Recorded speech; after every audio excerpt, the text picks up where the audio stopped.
Good afternoon, everyone. Hi, welcome to the Jan van Eyck. Welcome to the Intergovernmental Panel on Art and Climate Change, Working Group 4, simply IPACC for, amongst friends. My name is Bruno, and I'm very happy that you could all join us this afternoon. The process of this event actually started in March with a prologue to the IPACC that was titled Dreaming and Futuring. And I'll read a few things. Dreaming and Futuring explore the parallels and complementarities between dreams and alternative techniques of futuring. In a society marked by ever more accurate, quantitative depictions of our future pathways beyond ecological breakdown, the ability to imagine a sustainable future still feels like an insurmountable challenge. By presenting authoritative projections of the future, the climate modeling community has co-structured political debates on climate change through the IPCC. These and other types of quantitative scenarios made with complex computer models enable us to conceive of climate-society interactions that are otherwise incomprehensible for the human mind. However, they have limited capacity in conceiving transformative change beyond technical and economic solutions. One of the guests that we had for Dreaming and Futuring event was current Jan van Eyck participant Daniel Godínez Nivón, Urban Future Studio research member Jesse Hoffman, and a Brazilian neuroscientist, Dr. Siddhartha Ribeiro, who writes in his book, The Oracle of the Night.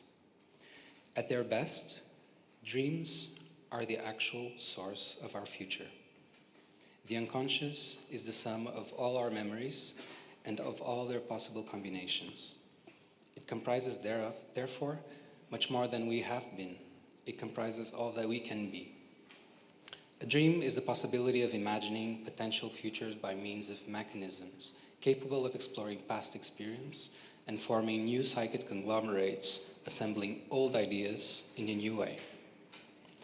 So in the event, we asked the question, could the attention to the symbolic and effective associations created in dreams foster transformative visions of the future, which mobilize action in the present? So since March, up until this point, there was a build-up that led towards today. So roughly once a month, every month, we gathered Jan van Eyck participants, staff members, and scientists and researchers from the Urban Future Studio in the University of Utrecht to explore dreams as a collective tool and dreams as a space for encounter, and to think and possibly create an Oneiric Assembly. Yesterday we finished the event with a question from Amauta, where she asked, what do volcanoes dream of?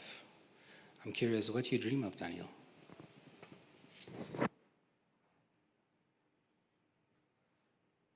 En algún momento de mi sueño, estaba tumbado en un campo cerca de una pequeña colina, con Chen y Bryony.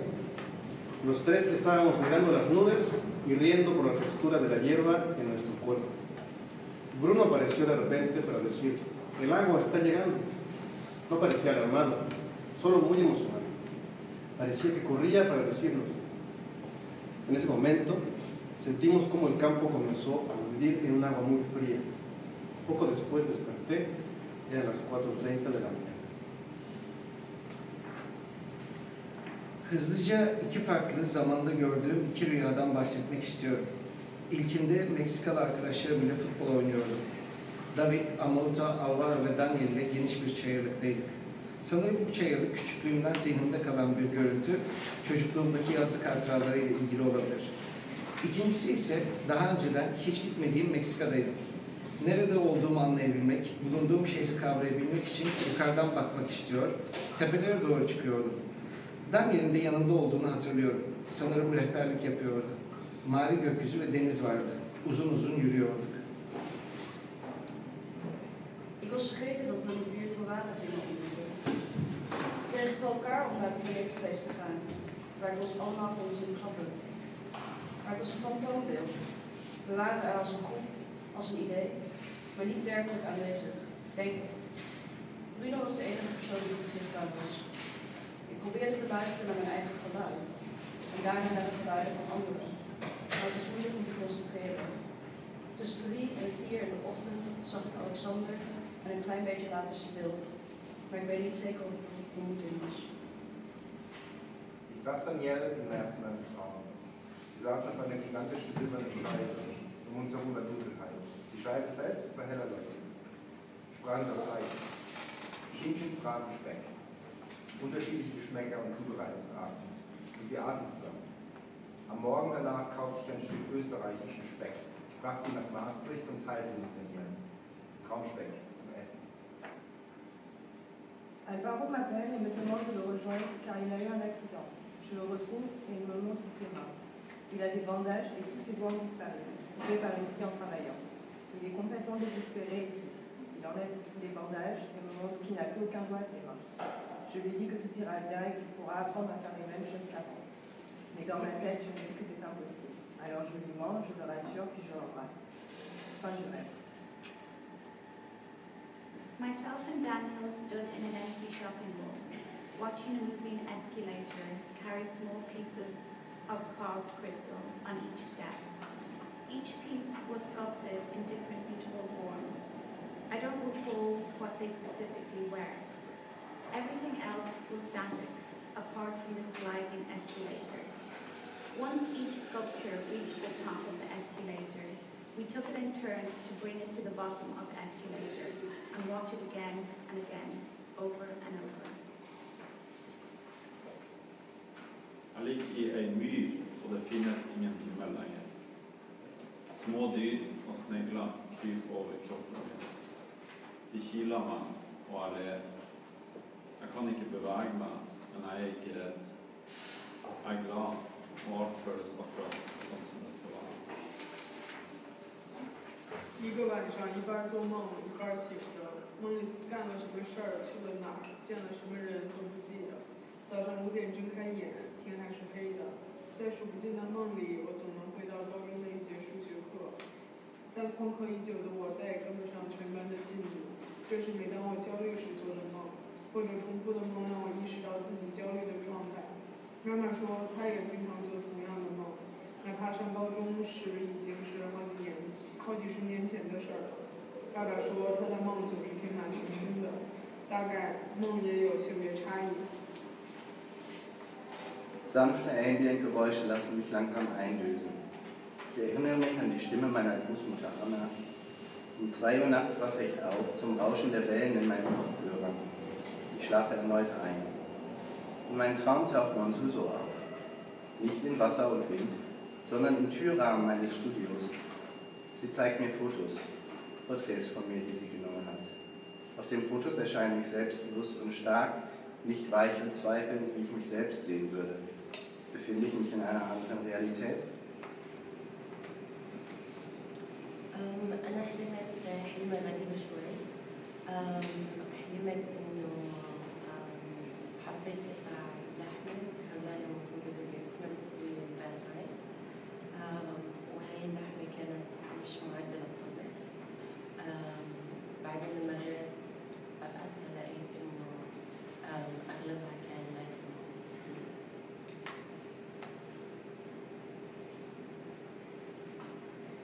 Бежала из начала освещенного места в черном никуда, от кого-то от себя через лес. Потом листья стали наливать на глаза, убегаю совсем дремучие заросли, потом настолько темно, что в листьях не ощущалось ни больше. Даже от несущего леса все развалось и случилось в бесконечной материи, как плавно, прямо в заросли распадающихся пропастей. Во сне это отчетливо казалось похоже на смерть, на красивую плавную смерть. Досмотреть до конца, как обычно, не смогла, испугалась, ослабла, проснулась, сердце колотится, другой кошмар третий. А может, это просто законы сновидения про смерть, про какие-то третьи выходы из материи. Невозможно, чтобы у них был конец. Все обрывается, как назло, там уже не нужно наблюдать, типа просто на выход. Es atopos klusā pilī. Nezināmā ēka liek man saprast, ka man jātiek laukā. Staigājot caur gariem, plašiem gaitiņiem, es sāku vērt vaļā durvis, cerot, ka aiz tām būs izeja. Bet tā tomēr nav, un no katrām durvīm izlien ārā kāds dzīvnieks, radīja moškas vai rēks, kas sāk man dzīties pakaļ. Vislabāk es atceros milzu lauku, tās siltums man apmulsināja. Bēgdam, es turpinu maldīties apkārt, skriet caur koridoriem un turpinu meklēt izēju. Beidzot es atgrožu ielas, smagas metāla un koka durvis. Spēku, kur izmantoju, atceros un jūtu vēl aizvien. Es esmu laukā. Spīd saule, apkārt miers, sirds nesaprašanās, strauji kluks. Kā es tur nonācu? Beigas ir laimīgas. Dzīves laikā šis sapnis pie manis ir nācis 3-4 reizes. Ne vieta, ne sodi, ne iznākums nemainās. Mainās tikai mans vērums.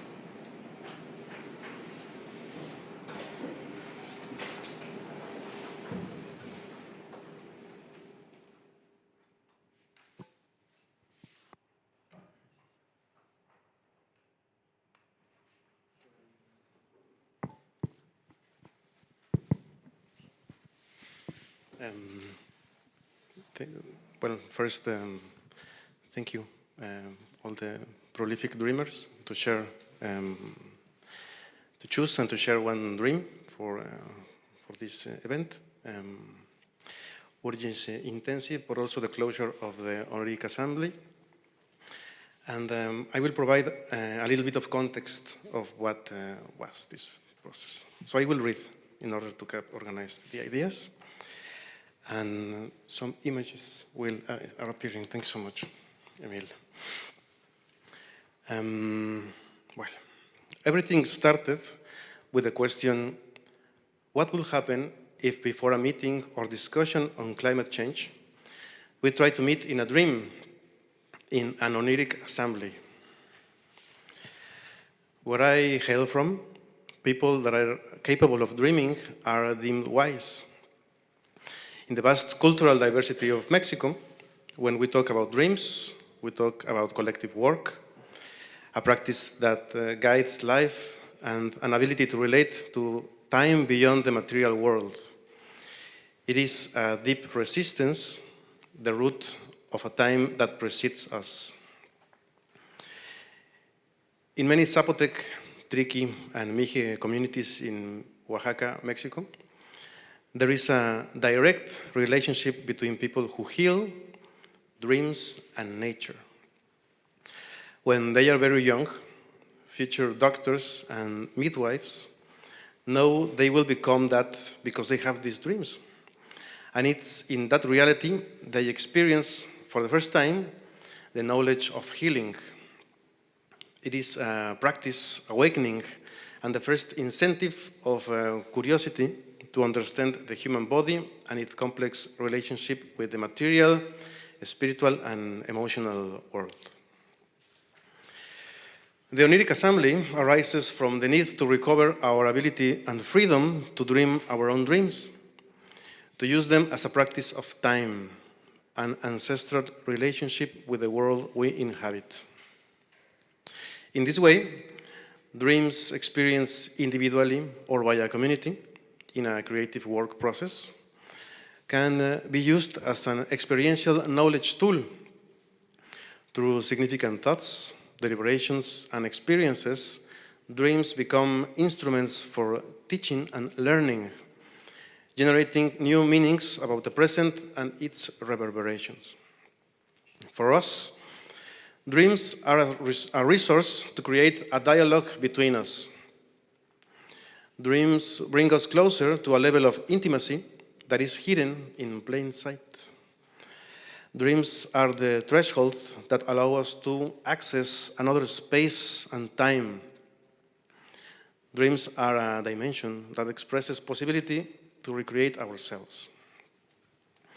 For 9 months, we tried to meet in dreams with participants, staff from the Jan van Eyck Academie and our friends from Utrecht, Urban Futures. We chose to meet the first night where the air touches the water, looking for a significant wind inside of us. That very night, some of us dreamt of a green field near a hill and opened the research to know more about this particular space that appeared. Each session of the Oneiric Assembly was designed as a consequence of the previous one, and so on. Slowly, a different level of intimacy was emerging while we started to know more about the space that we share in dreams. On the following nights appeared ants that slowly shaped the earth from its insides, ravens staring at us from our parents' home. We have perceived the aroma of the sea, a strong wind that accompanies from the depth of the sky, our mother's voice telling us a secret that we can't remember. We have shared delicious meat and visited each other's hometowns. Our body changing from fragile and insecure to implacable presence. We have slept in huge flowers that gave us shelter and see huge dragonflies in front of us. We have witnessed the dreams of volcanoes and the melting of everything that exists. To honor these evocations, I managed to find some of these shapes, forms, and textures around the places we live and work, slowly trying to materialize some of these dreams during the months. A little bit of the images you're seeing. Just like Professor Siddhartha Ribeiro expressed in the Dreaming and Futuring event, also curated by Bruno, experience creates reliefs through memory. In that way, these prints are traces of our collective dreaming and the attempt to perceive and imagine this space we share in dreams. So, what do dreams tell us as places? How do we inhabit them? How are the dreams of our times? How do we change on the planet? How do changes on the planet influence our dreams? And how do our dreams affect the world? People who have been born and lived in big cities usually have little or no knowledge of the territories and their inhabitants. We are like territorial illiterates. It is possible that something similar happens with the relationship that we have with our dreams. Perhaps dreams are territories with their own ecosystems, a flora, a fauna, that we know a little as those that we inhabit when awake. However, in many traditions, nations, worlds, such as among the Mapuche, the Ainu, the Triqui, or the Islam, dreams are understood as places of learning, encounter, and memory. What is it like to dream on a wounded planet? How are the dreams of a wounded planet? In recent decades, the world has changed profoundly. Our times have been marked by death, extinction, pollution, and destruction. These events have spanned all places, all scales. Capitalism, obsessed with unlimited growth, has extracted so many resources that the wounds and alteration it has caused will last for hundreds of years, maybe even more. There is a tense and uncertain relationship with respect to the present times. We dream in a world full of fears, anxieties, speculations, problems, commitments, urgencies, indifference, weariness. Often, we can't even go to sleep. But in spite of everything, we keep trying to dream. How will light pollution affect our dreams? How will droughts and heat waves or rising sea levels affect them? How will dreams change? Anna Singh and others have pointed out that the winds of the Anthropocene are laden with ghosts, with vestiges of past life forms, vestiges of relationship that can no longer be spun. They are the winds of a world with less and less possibilities, more and more homogeneous. In a poem by Lionel Lienlaf, the winds go mad in the pine monocultures after the native forests have been cut down. they have lost their world, all the relationship that made them be. They have been emptied, and the monotony of the plantation, its uniformity, has driven them mad. How are the winds from dreams? All beings, living and non-living, also experience the environmental crisis and have their own emotional response to it. Winds go mad. Koalas look desolate in the forest after mega fire. Blue penguins or cranes have nightmares in which they cannot return home. But like us, they dream on. According to recent scientific research, during sleep, some birds present a neuronal activity similar to the one that they have when they sing, which is accompanied by movements of the muscles of the vocal organs, the syrinx. Could it be that birds sing in their dreams?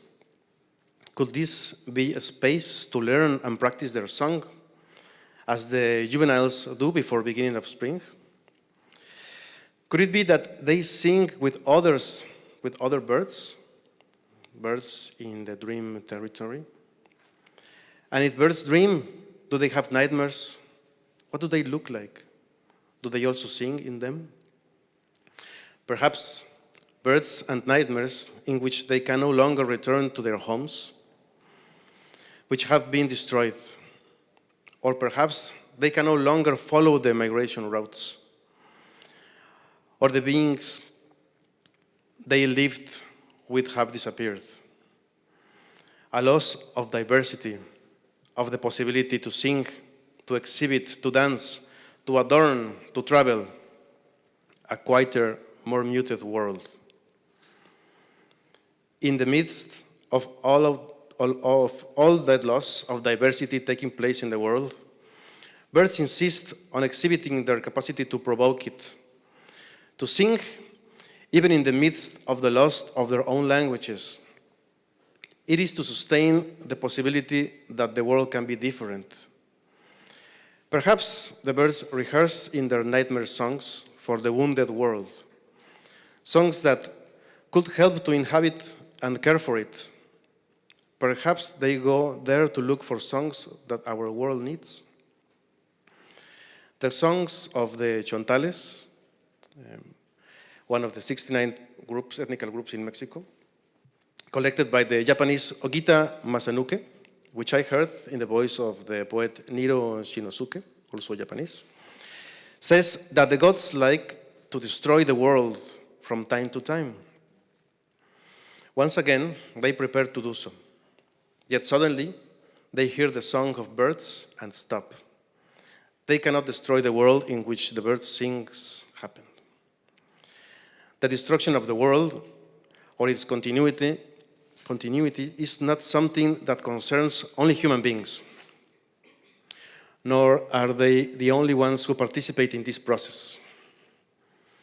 Animals, like other livings and not living beings, also have agency, are also present, involved in these difficult times, and have their own ideas about the future. All beings are present at the so-called end of the world. They all have their ways of trying to prevent it. Perhaps the song of the birds are a ways of preventing the end of times. Is it possible that what stops the end is precisely the creation, the birth of the world? When we think of our times only from the perspective of the crisis, the environmental catastrophe, everything tends to focus on the problems and the urgency of finding solutions, an urgency that mobilizes or paralyzes. Understanding the ecological crisis, taking responsibility, mobilizing ourselves are fundamental issues in our present. But narratives that focus too much on urgency, on the search of solution to the catastrophe, on saving the world, tend to paralyze us. Similarly, individual initiatives, while necessary as well, are deployed by green capitalism as the only option available to us. However, from a midwifery gaze, The issue is not so much the destruction of the planet as the creation of the world. We must not only think about how to cope with environmental degradation, but also how to insist and accompany the constant birth of the world. Insisting on the creation of the world is the midst of the crisis implies understanding creation as a participatory collective event, a permanent, beautiful and constant assembly, capable of opening other paths. This collective creation of the world, which continues the core of many rites and ceremonies, especially among indigenous nations, allow us to understand from another perspective activism, resistance, practices of care or conservation, etc. Precisely as ways of helping the incessant birth of the world and life. In the song of the Chontales, it is the singing of the birds that prevent the gods from destroying the world. Perhaps the gods, upon hearing them continue to spin the world with their chants, accompanied it again and again in its birth, decide not to interfere with a creation that continues to find ways to flourish. A midwifery gaze will point not only to our relationship with the present times, but with the future. Helping birth is always a work for the future. An attentive listening to the prenatal, uterine world, to what is not to be born, to what is latent, to what is possible.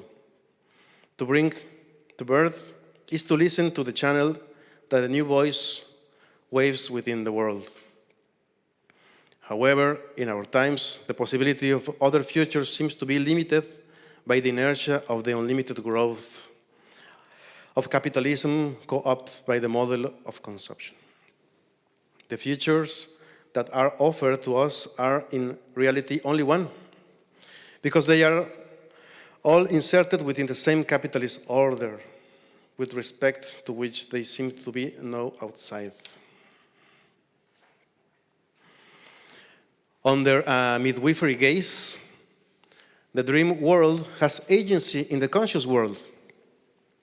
It provides the opportunity of rethinking our cooperative potential. The bridge to imagine sustainable environmental future is to evoke emotional change through shared experiences.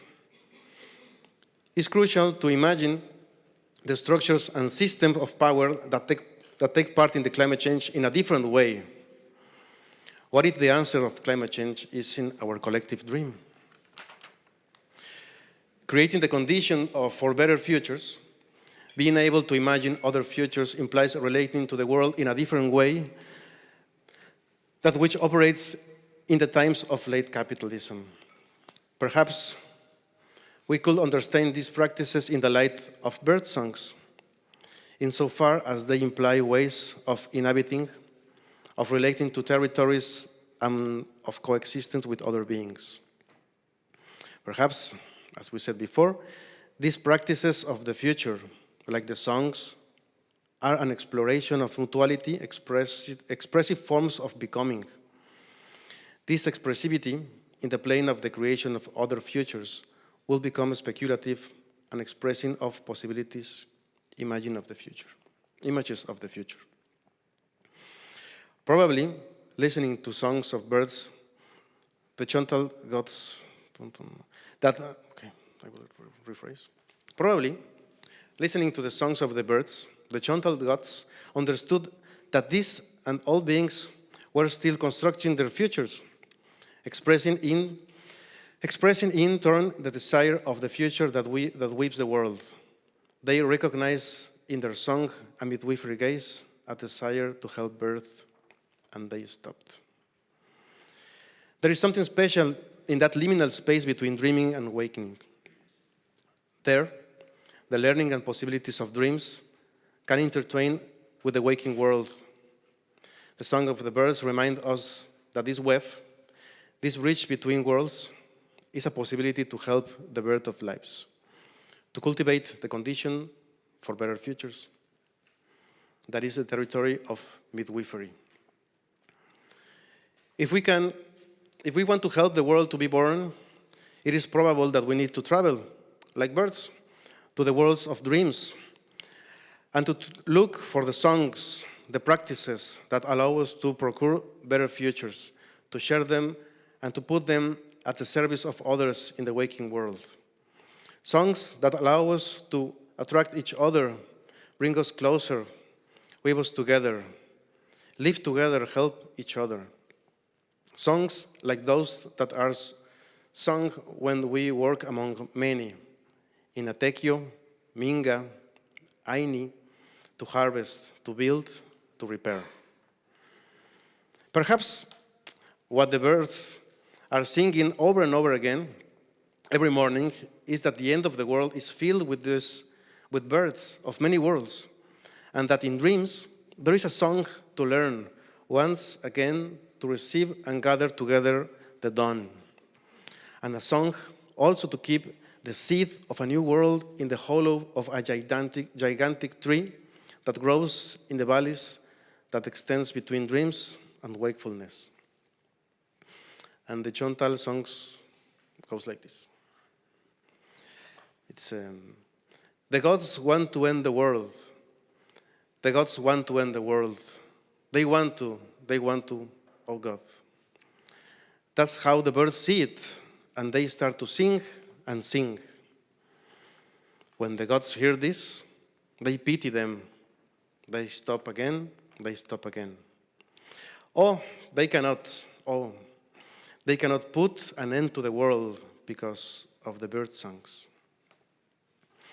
Finally, I just want to say that this text was written based in conversations with the tricky midwife Eugenia de Jesus Lopez, the poet Yaskin Melchi, and the special advice of a Chilean poet Andrés González. This experience couldn't happen without the intimacy and friendship of the prolific dreamers that accompany us this day. Thank you.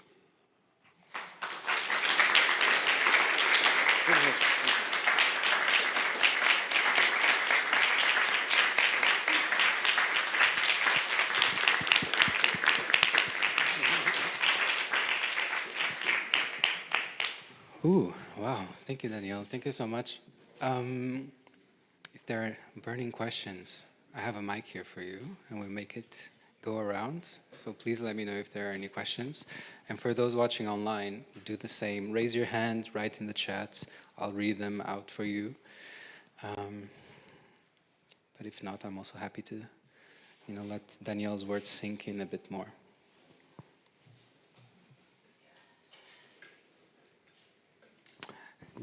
There is one question online. Can you? Yeah. Yes.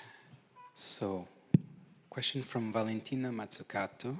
Hi, Valentina. Thank you, Daniel. The reading of dreams in one's mother tongue was so powerful.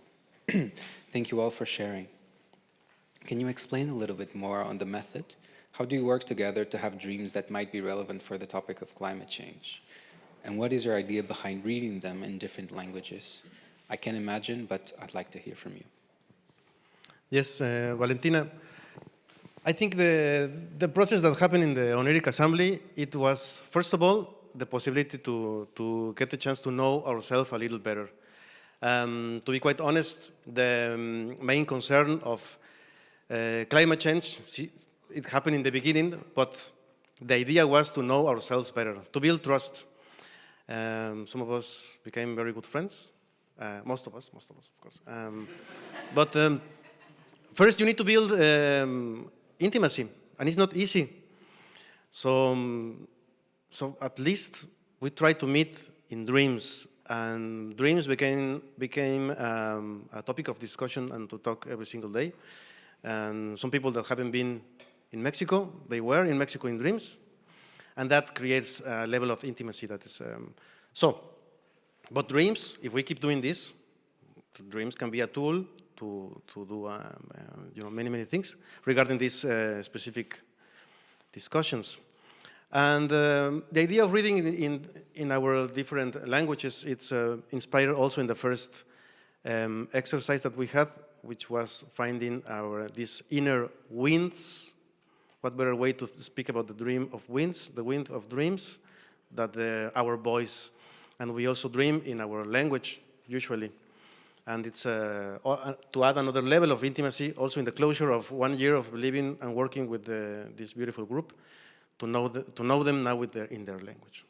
So it's a story that is starting, and it's quite beautiful.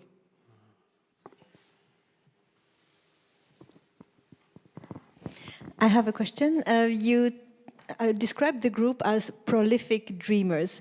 I was wondering, how do you make yourself dream and remember the dream? Because how do you become a prolific dreamer? You know, is there a technique, or how did it happen? Yes, certainly. Well, the group is really diverse, extremely diverse. There were people that were really constant, and they said since the beginning that they don't remember the dreams, but they are there because they want to learn, just like you. The idea of prolific dreamers is also to support and to put like positive energy to the process. Prolific dreamers, you can, but it's a process. It's an evolving process. But of course you first need to start to speak about your dreams more often, to ask family every morning, like, what did you dream? What did you dream? And then it becomes a topic of discussion, like, how was your day? And you can ask, how was your dream? And you start to engage, to make it more present in your daily life, pretty much. Also, you can have a journal and other workshops like this. But it's just to practice, and a little bit. And then you can become a prolific dreamer. But we are all learning. We are all learning this. Yes. Thank you so much, Daniel. And thank you, prolific dreamers, for sharing your voices and languages and dreams. Thank you very much. It was beautiful. Yeah.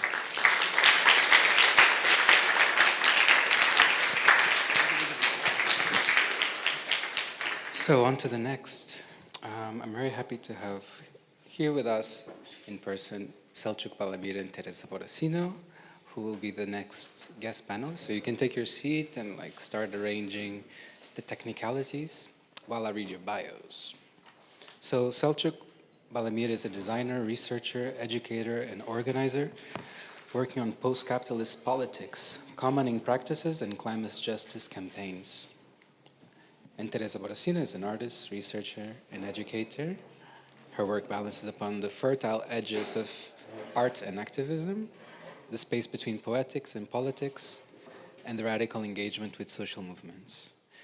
You can find more online on our website. And for those here, you can get some refreshments, so please feel free to move, even though the acoustics here is not great, but feel free to move around and make yourself comfortable. And those online, if you want to ask questions, write it on the chat, but if you want to also include your video and voices, just let me know on the chat, and you'll pop up in the TV.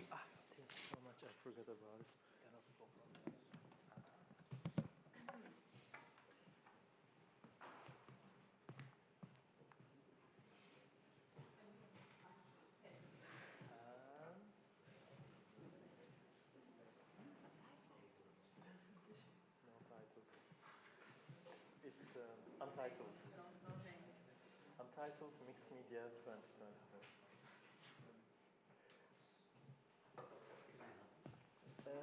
No, I think it's... That's one of the... Thank you so much.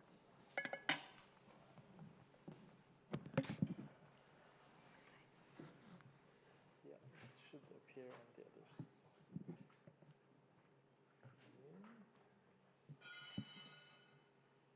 Okay, this one didn't like. Yeah. Thanks for being patient with us.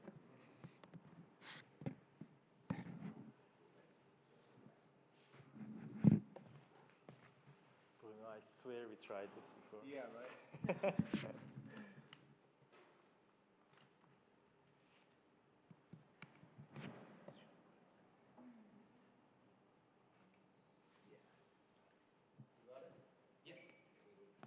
Aha, even better.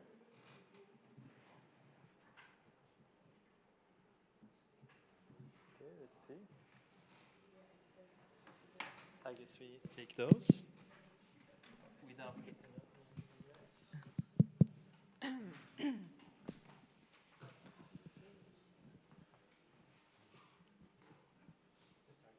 All right. Hello, everyone. Thank you, Bruno, for the introduction. And this is really hard act to follow. From dreams, now we need to wake up a little bit, I guess. But actually, the last time I was in Jan van Eyck, I want to start with that moment, was 12 years ago in 2010. I had just been to the climate summit in Copenhagen, COP 15. It gets mixed in our heads, all these editions. And on the walls of this academy, I saw the poster of the actions, the mass disobedient actions I had just attended a few weeks ago, and which had really changed my life. I have to admit that there was not more engagement with the climate crisis back then in the academy, so it is an absolute joy to see this being full and frontal and center in the academy in this Intergovernmental Panel in Arts and Climate Change. So my story does start in 2009 in that Copenhagen Climate Summit. I had just finished my studies in design, and I was trying to find ways to practice design outside commercial jobs. And I found myself among delegates and civil society from the Global South and a bunch of scruffy anti-capitalist activists from all over Europe that were the only ones being vocally critical towards the UN process, while all the NGOs, all the medias were, yes, Obama, yeah, you can do it, type of full celebration of that UN process. In the end of those 2 weeks, when the whole world realized that they have seen the control room of this spaceship Earth and that nobody was in charge, we felt vindicated. We felt that this is exactly the point we were trying to make.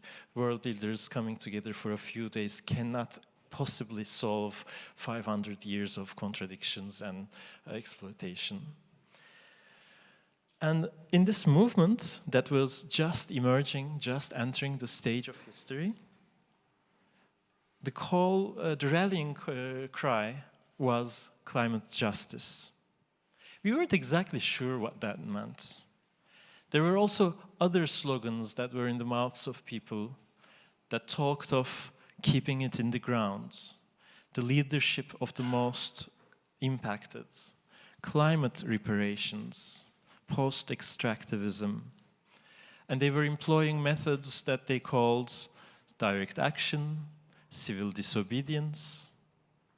I have to say these were quite new to me. I do not come from Europe, and I did not necessarily have experiences of social movements in this way. So it was an exploration. And I could at least identify with this, how the European social movements were trying to belong to this world, trying to honor the frontline struggles with their actions, with their being at the heart of the empire. And actually, it was a few years later that I met Teresa Borasino. I guess we were both drawn to this emergent movement, searching for this specter that was haunting Europe. We were both eager to contribute creatively into the work of this movement. And for the last 10 years, we were part of campaigns, collectives, and this broader community that we call climate justice movement. These have explicitly expressed their allegiance and their willingness to practice this to various extents of success. And this movement has really taken us to the ends of the world and back. It made us put our bodies on the line between life and machines.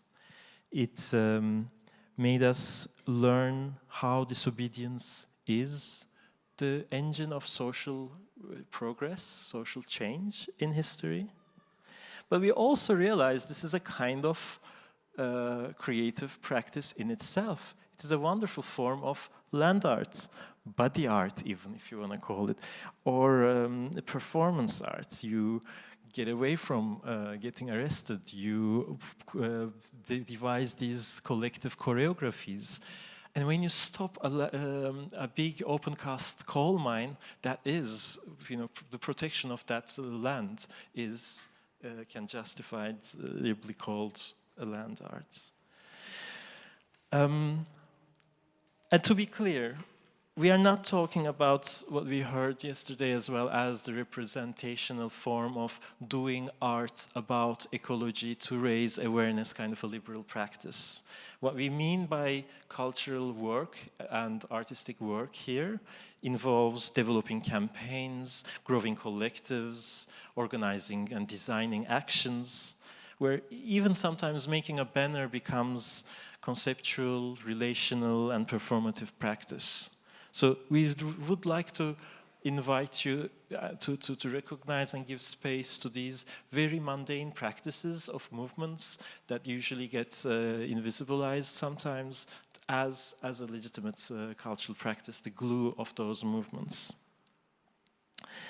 So our contribution to the Working Group 4 will be a little bit of a sincere account of these practices that Teresa and I have been involved in. These were intersecting, sometimes complementing, sometimes diverging practices, either to make art and design work for the movement, and sometimes the other way around, really finding our place, our voice, our belonging into this world. We will witness a few struggles, victories, and defeats of this movement. We will reflect on the evolution of the movement as well as our personal histories. So with these words, Teresa. You pass it to me? Yes. Thank you. I think we lost the view though. Aha. Okay. I'm going to try to stand up. It feels strange. If you're allowed. This feels better. Okay. I'll do the same next round. Huh? Yeah. Well, first of all, I want to thank also Bruno, Hisham, and all at Jan van Eyck for having us here.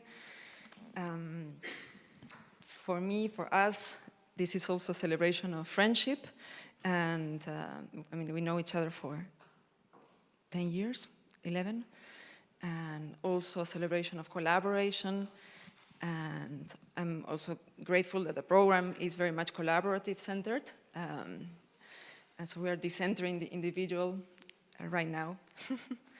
And this is also where I come from. Coming from Peru, my journey begins and actually ends with mountains. This is an image that I made in 2014 when my obsession with the climate crisis started.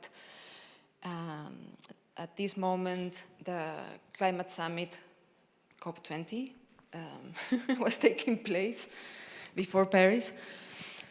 And so politicians and world leaders, as you very well described, were not paying attention to the actual problem, which in this case was this is Pariacaca, the main glacier in Lima that feeds Lima with water. Lima is the second biggest city in the world on a desert, so there's no. We don't talk about climate. We talk about a water problem, and this image reflects that politicians are not paying attention to. I mean, they should be here. But also, more or less represents the end of a cycle in my artistic practice. So until this point, I had been practicing what we call art as usual, what you said, art that represents the problem, that shows you the problem, but doesn't intervene in it. And I started becoming also frustrated with that practice. But also I want to speak here from, can you, thank you. Pass to the next. Yes. I also want to speak here from my experience of an artist being included 2 times in the UN summit processes, in the UN process. This is again more or less the same time in Lima.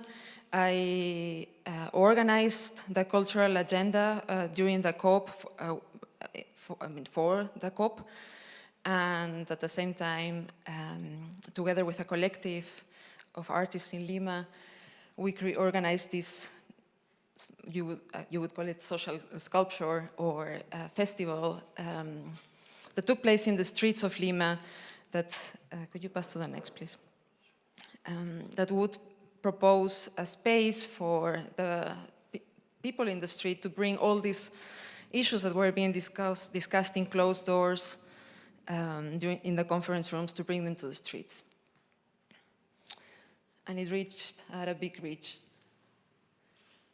And the next year, the second time that I was involved in the climate summit was in Paris, in which I did a project called Give a Shit. I printed the IPCC report on toilet rolls, and together with observers and other people that were accredited to go inside the conference. I myself was also accredited. I was like an artist in residency, part of the Peruvian delegation. And I infiltrated all these rolls, like there were about 300, and infiltrated them and placed them together with collaborators in the toilets of the negotiators. And claim and I give this message that the politicians are wiping their asses, sorry for my language, with the science, which was actually was happening. I mean, there was no correlation between the action that was being taken in the conference and the science that was being given to us and the mandate of the IPCC. So at that moment, I was exploring, what art could look like, art that is not as usual. And I actually stopped, to practice art as individual, and I started finding other ways. So maybe you can talk more about the climate games, because this toilet paper project was part of this adventure that we called Climate Games. And it was also the first time that you and me collaborated. Let me introduce you to the Climate Games. May I also stand up if it's okay for the camera and the sound and everyone? All right, more eyes, more contact, it makes better. So Climate Games was a transmedia event and platform, you could call it, where affinity groups, so group of friends, would come together and devise their own playful, creative, and disruptive actions. So you meet with your friends, you decide on a target, you decide on your tactics, you carry out the action, and you publish them on this platform. And the best actions are kind of voted among all the participants, and all of them are kind of disseminated through this platform. So some called this peer-to-peer disobedience. Remember, this was post-Occupy, so some platform-based and distributed type of activism was pretty much in vogue. While others called it, and I quote, a creepy, dangerous, irresponsible lone wolf climate direct action recruitment group, which was, to be honest, a pretty accurate description as well. So we had 2 editions of the Climate Games in Amsterdam, and then we collaborated with the Laboratory of Insurrectionary Imagination, who, if you are not familiar with them, are a duo artivist-activist artist and activist duo that have been working on these overlaps between resistance practices and creative practices for more than a decade, definitely. So they are really dear friends and comrades and great source of inspiration for our work. And together we decided to adapt the climate games to Paris, aiming to be the largest action-adventure game ever. And thanks. And for that, the slogan or the call to arms was borrowed from the French environmental resistance. We said, we are not fighting for nature, we are nature defending itself. This became the kind of thematic framework for the game itself. So it was about mimicking nature and ecosystems that self-organize, spontaneous cooperation and collective action in defense of life. This was already getting quite some attention when a few weeks before the climate summit in December 2015, some terror attacks in Paris shook the world and made the French government ban all protests. So suddenly it was impossible to do anything in Paris, or so we thought.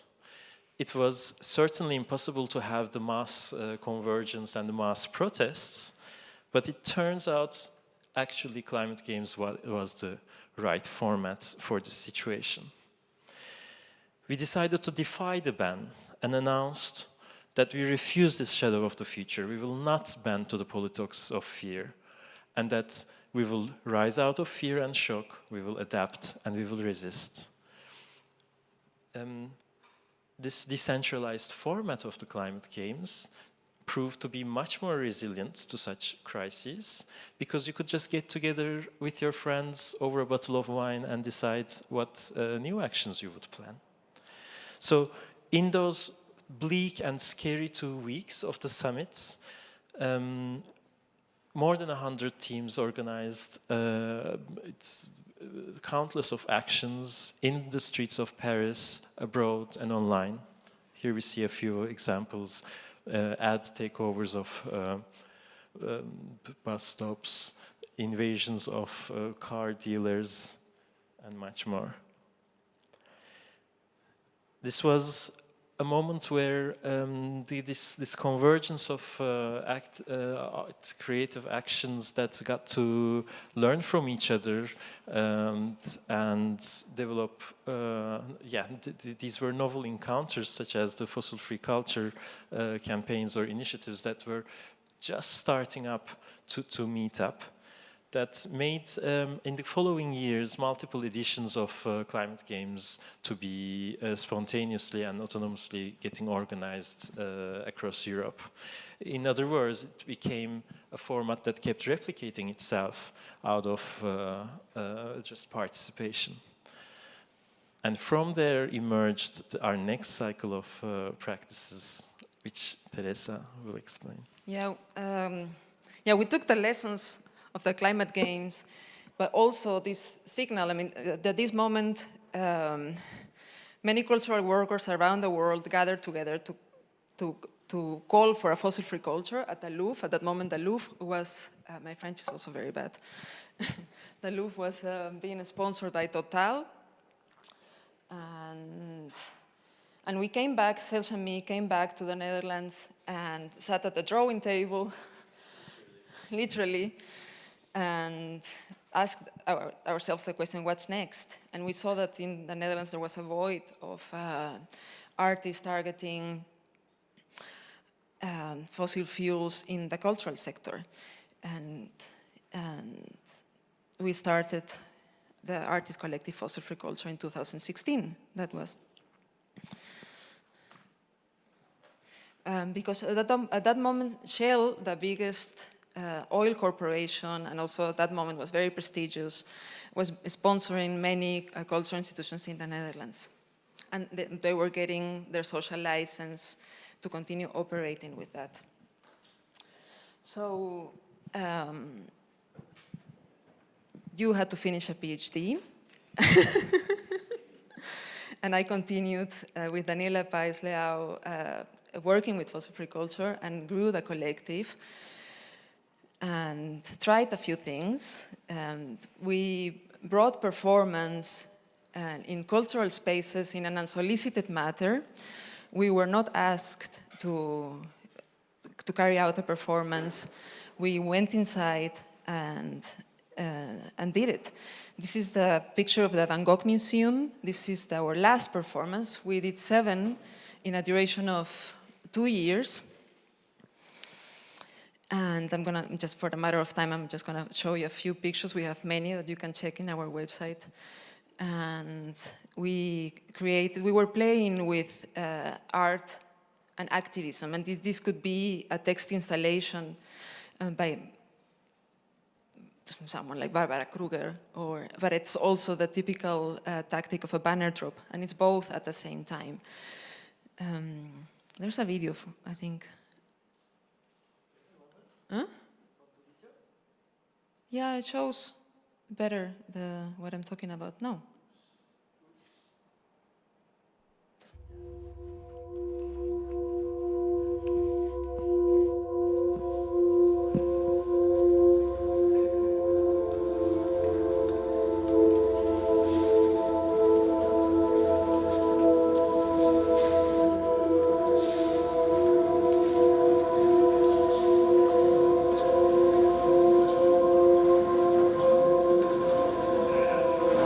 We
this one.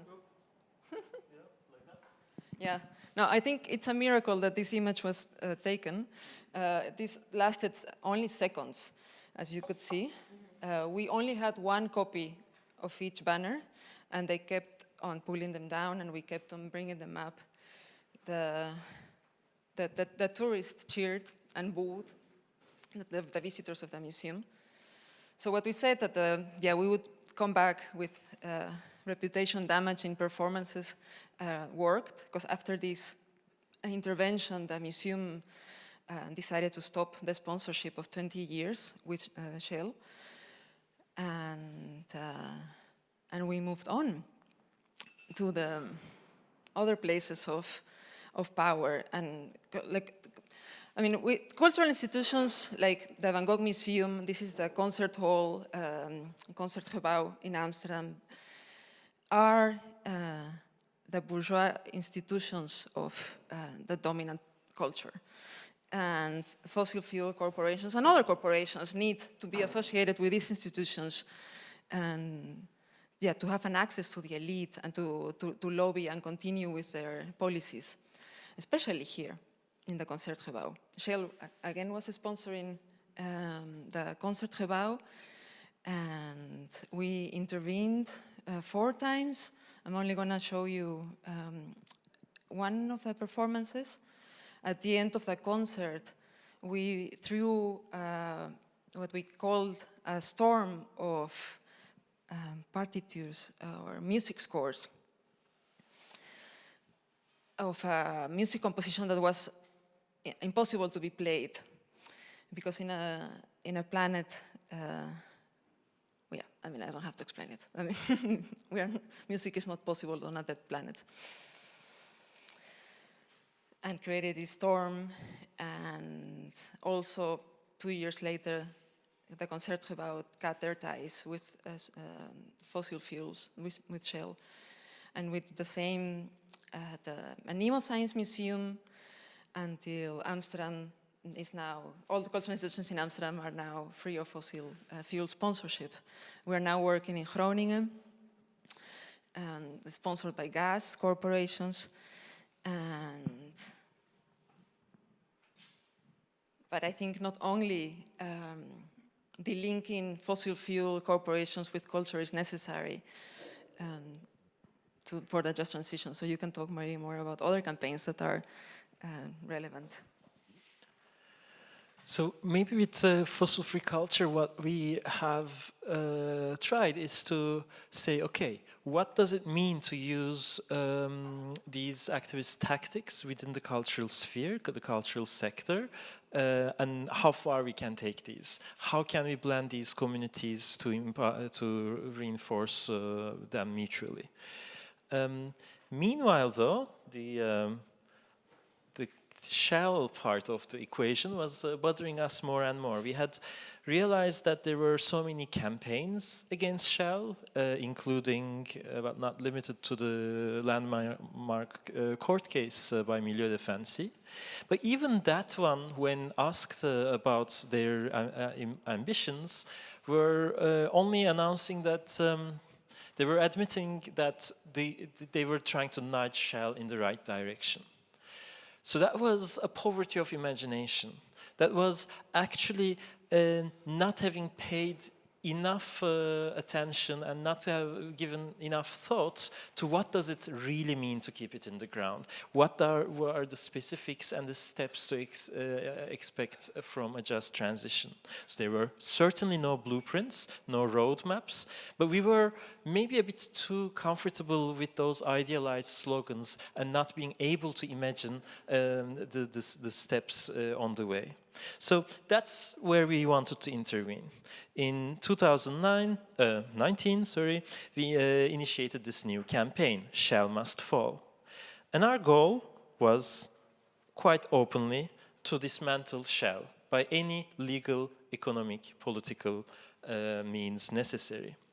But of course, by dismantle, we meant controlled phase-out. We meant radically but responsibly repurposing how the ownership, the control, and the purpose of its operations are shaped. Because turns out nobody had even developed such plans. We looked at the NGOs, we looked at think tanks, there were no plans. So it came out from the power to the imagination to start thinking what the next steps could be.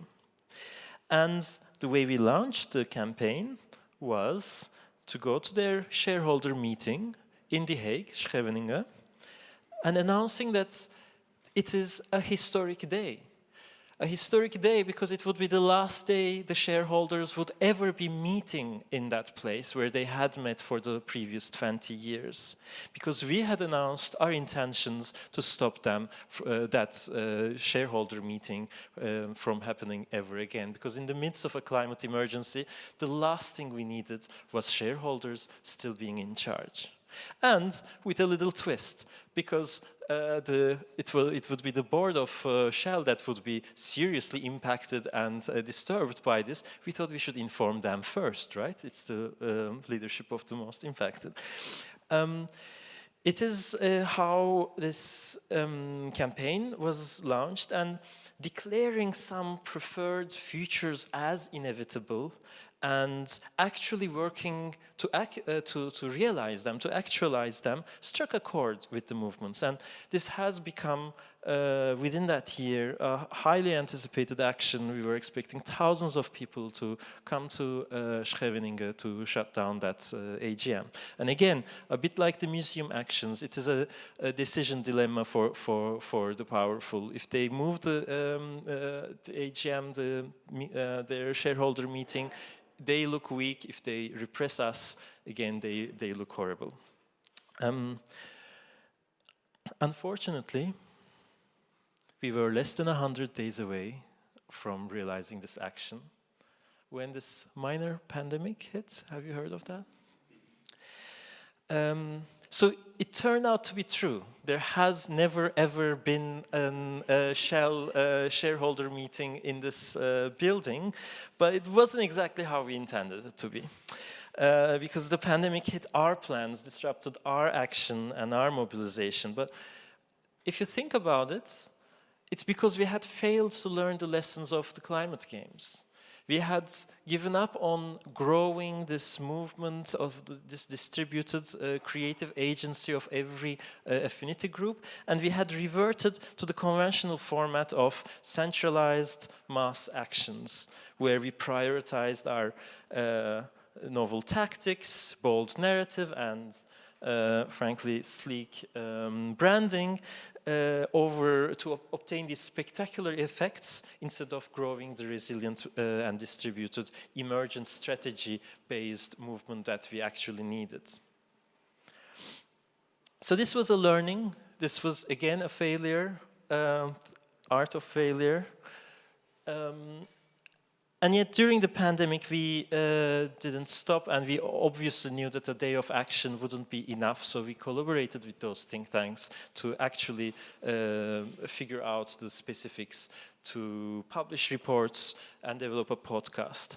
But there was something missing. There was something not right, because without the power of imagination, without the passion of the movements in the streets, policy proposals are toothless. And I'm looking at the assessment reports as well in this, that how many more assessment reports do we need to get going in the right direction, right?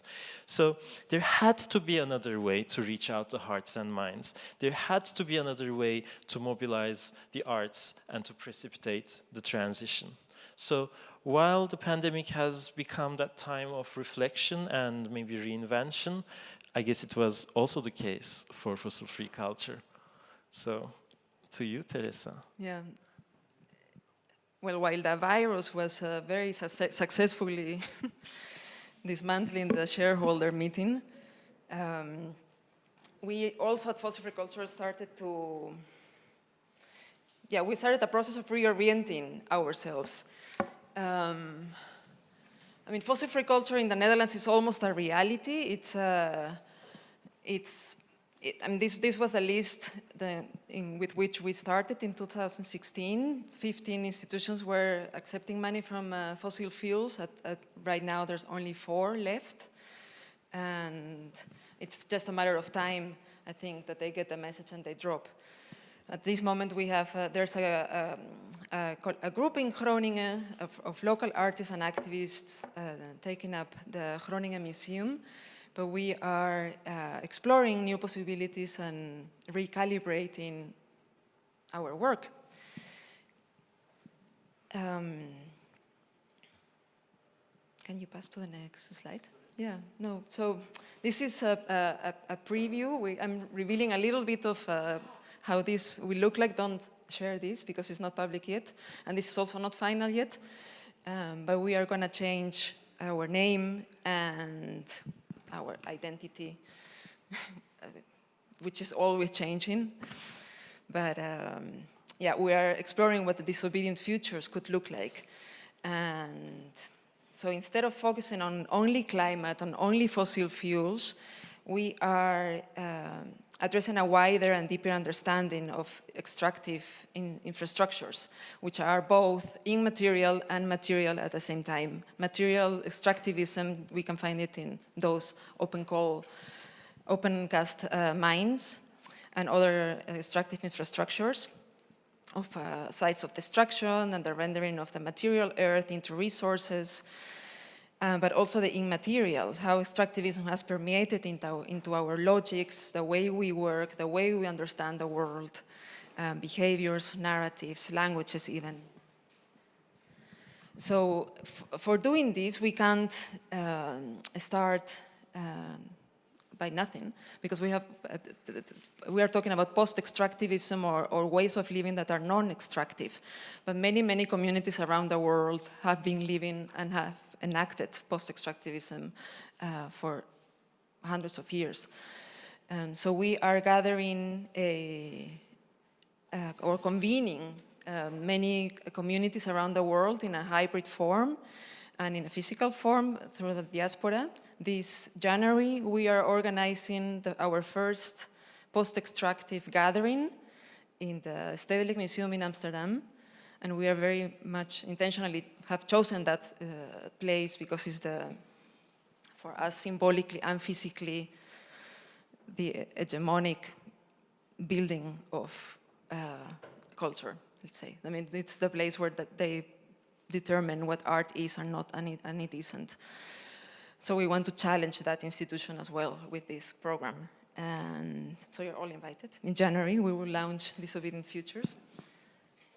And at the same time, I think, I wanted to talk about the Disobedient Art School a little bit. At the same time, we're exploring radical pedagogies and how can we learn more about art and activism as one practice, but also what do we need in order to continue this work. So we have started a new collective within a collective called Disobedient Art Futures, and we meet every month and to explore and create new pedagogies, and we are now putting them in practice. Right now, there's also the Solidarity Camp at Casco happening at the same time with this IPACC. So my colleagues, friends are there presenting a workshop, and I'm here. And I think that's all I wanted to say. Oh yeah, some questions that we have with the Disobedient Art School. Well, you take it on.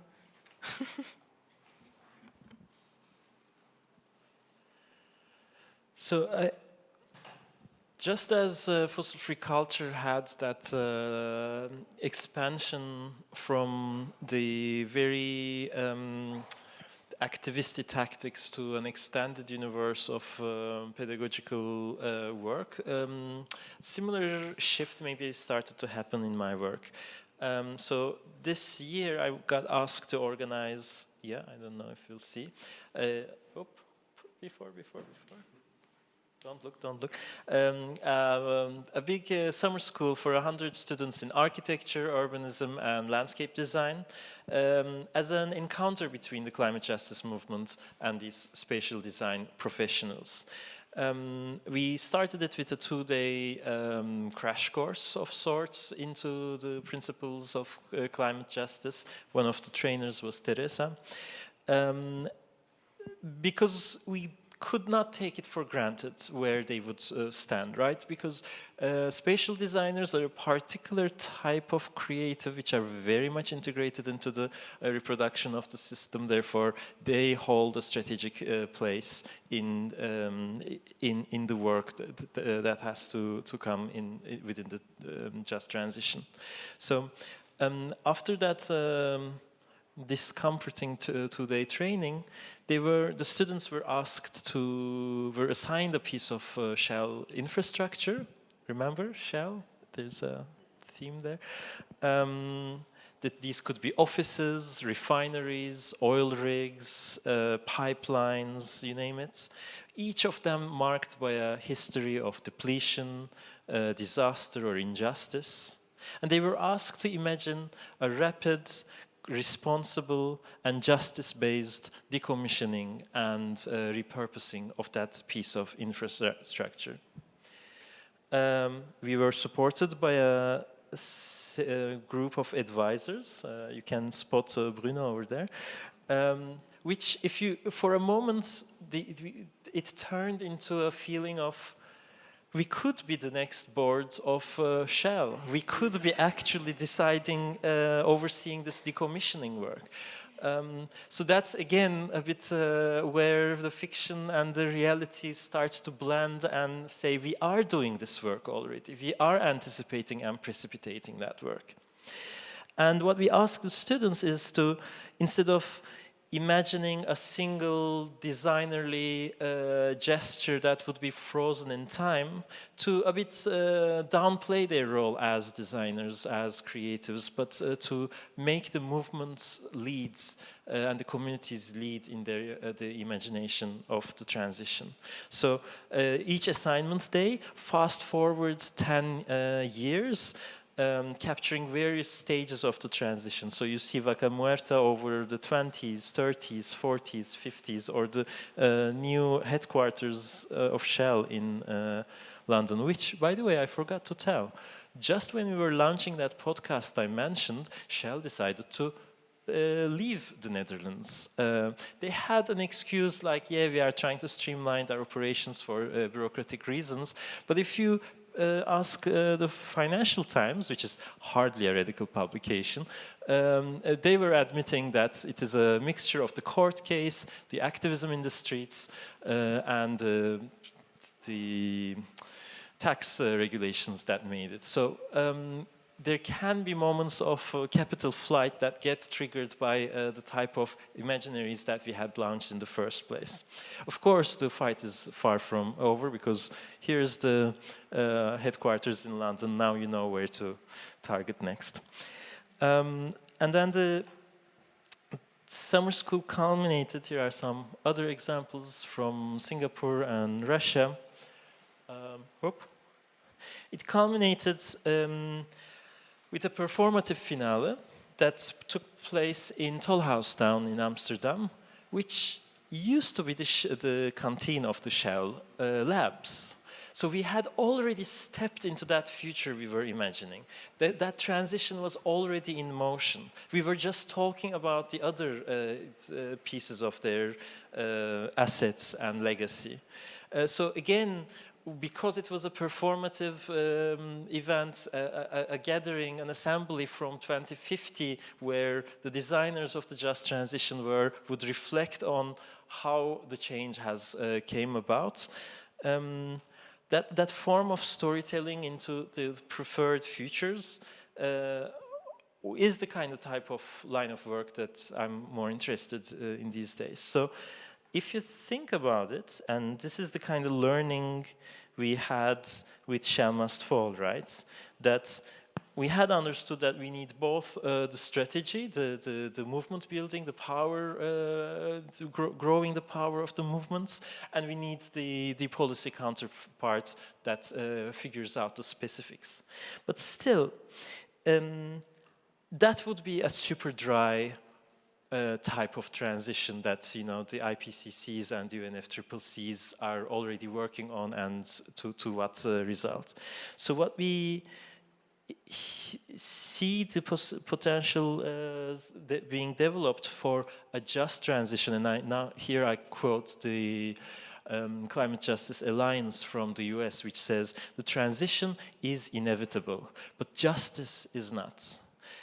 And to make justice a non-negotiable part of that imagination, we need to nurture these just futures, sometimes with these provocations and speculations, and sometimes with really prefigurative propositions that are so believable and actualizable that it becomes irresistible.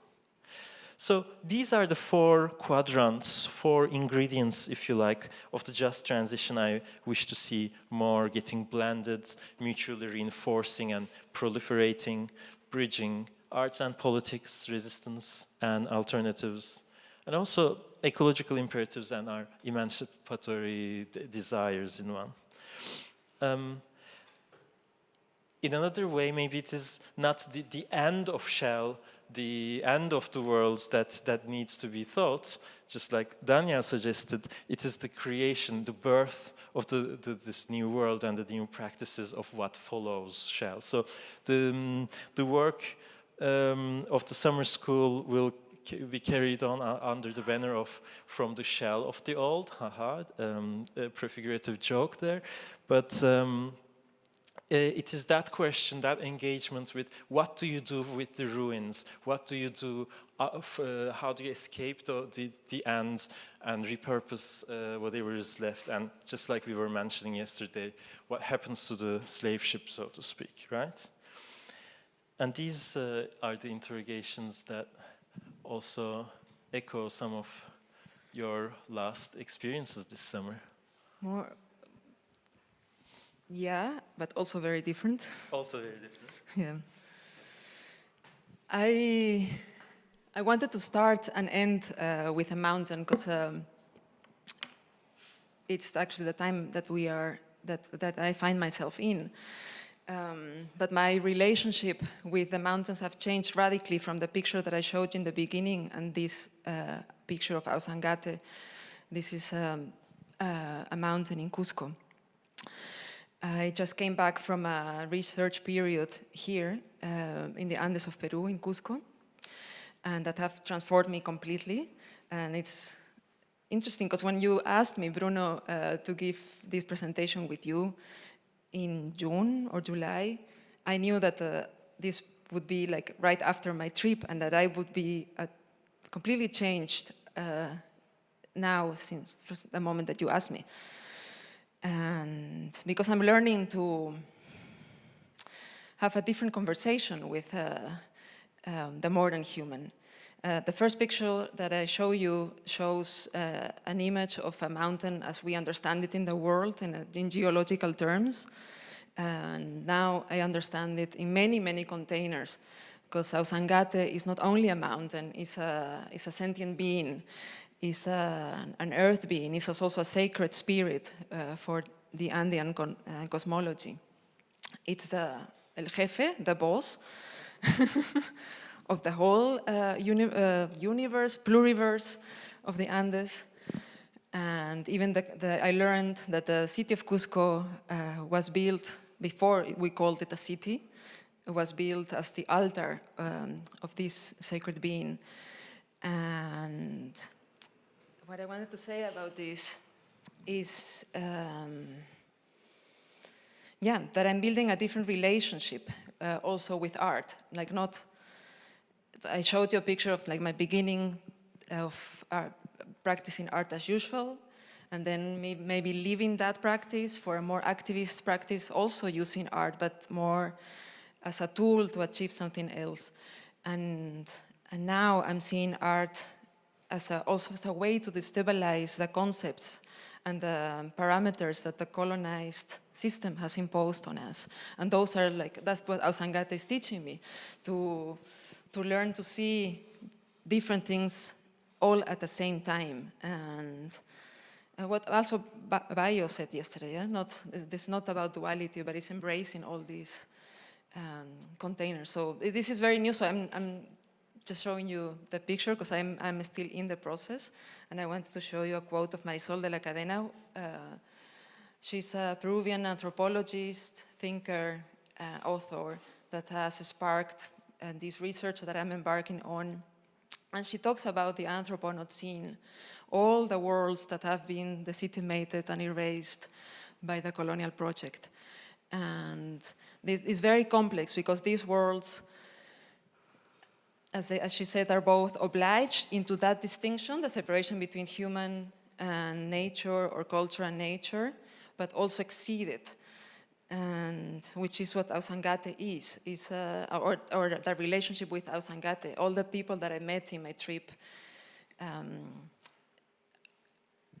are, we could say, integrated, or, I mean, without consensually being integrated in the modern world, but at the same time they continue their carrying their ancestral practices and ways of seeing the world. And that exceeding it, it's what really inspires me. And so yeah, also I realized when I was there that we don't have the tools, the cognitive tools that we have to understand the world are not enough. And I learned the concept of corpo pensar, thinking with the whole body, and that also relates with your dreams. Ausangate taught me how to dream differently, and yeah, I'm still processing those dreams. We would like to end with a series of questions for tomorrow's assembly. These are both reflections on our work and the other ways of doing similar work. So the question that has been haunting us all these years have been perhaps the closest to the first one, like how does the individual self-expressing artist or designer transform themselves to become part of these larger ecosystem of cultural practices that ushers these social change. So it is a different question than the one we started with, right? It is not what does the arts do for the movements. So it turns things a bit around. Then we are also interested in that spirit of what happens next. Do we have actual specific pathways and imaginaries about what comes next? What is supposed to happen if and when the arts and the artists step up their responses, step up their responsibility to climate injustice? What do we actually want to achieve with that? We would like to reflect on that. And I mean, this room is full of good examples already, but we would like to hear more expressions of artistic or cultural work that successfully blends these type of speculative, imaginative visions about the desirable futures with the concrete, messy, prefigurative practices in the present. And while we may not have the answers to those questions, I believe we can always find refuge and inspiration in fiction. This is a quote from Q, the novel by Luther Blissett. Maybe you are familiar with it. It describes the agitators of a proto-communist revolt, the Great Peasants' Revolt, 500 years ago, not too far from here, actually, a few hundred kilometers to the east. I find this quote very fitting definition of the role of the artists and the cultural practitioners in the climate justice movement. And I quote, "They were capable of choosing the right words, seizing situations, taking the gravity of the moment and filling in with the imminent event, bringing it into the present moment. Mad, of course, but skillful too. They knew that no God would descend to help the wretched. They would have to help themselves. And the prophets of the kingdom, or here, the creatives, the cultural workers, were still the ones that could lift them up and give them a hope to fight for, the idea that things would not always be like this." Thank you.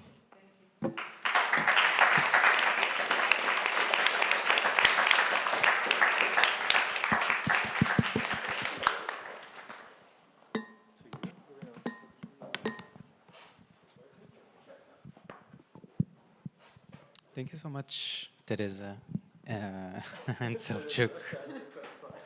You're becoming one. We have a bit of time for some questions here and online. I think we achieved blending our personalities and subjectivities where you don't know where one ends and the other begins. Thanks for that. Exactly. I was just...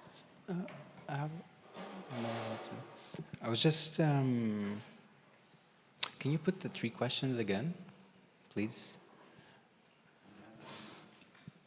I was just... What? I'm going to answer them. No. I was just thinking, like, how you would define art as usual. And then the first question, and you said there was like this transformation between how you would ask that question from the beginning of your, activism and to the point now. So become part of a larger ecosystem of cultural practice that ushers social change.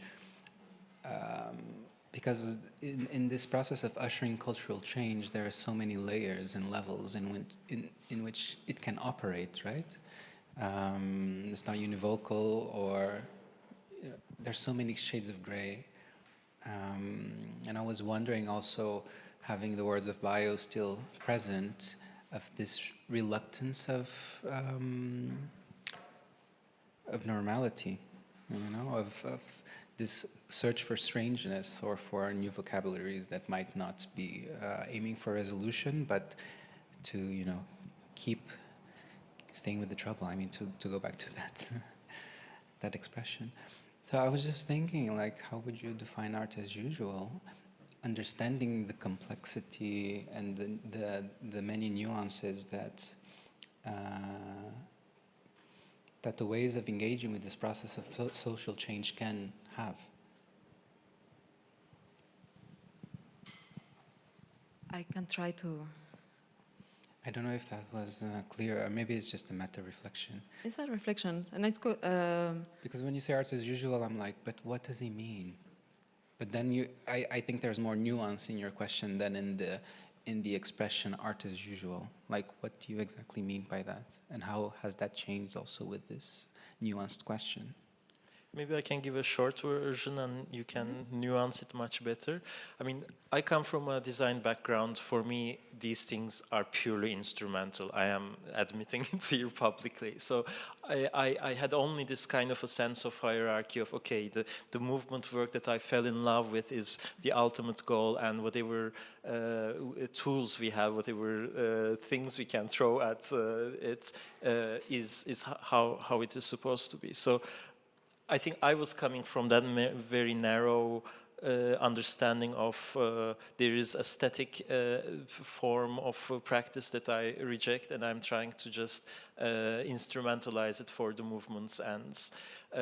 Throughout this decade, I think we have been kind of indeed unpacking and dismantling that understanding of what the movement is on one side, because that has been a very Eurocentric definition of what that movement could do, and was only beginning to develop these relations.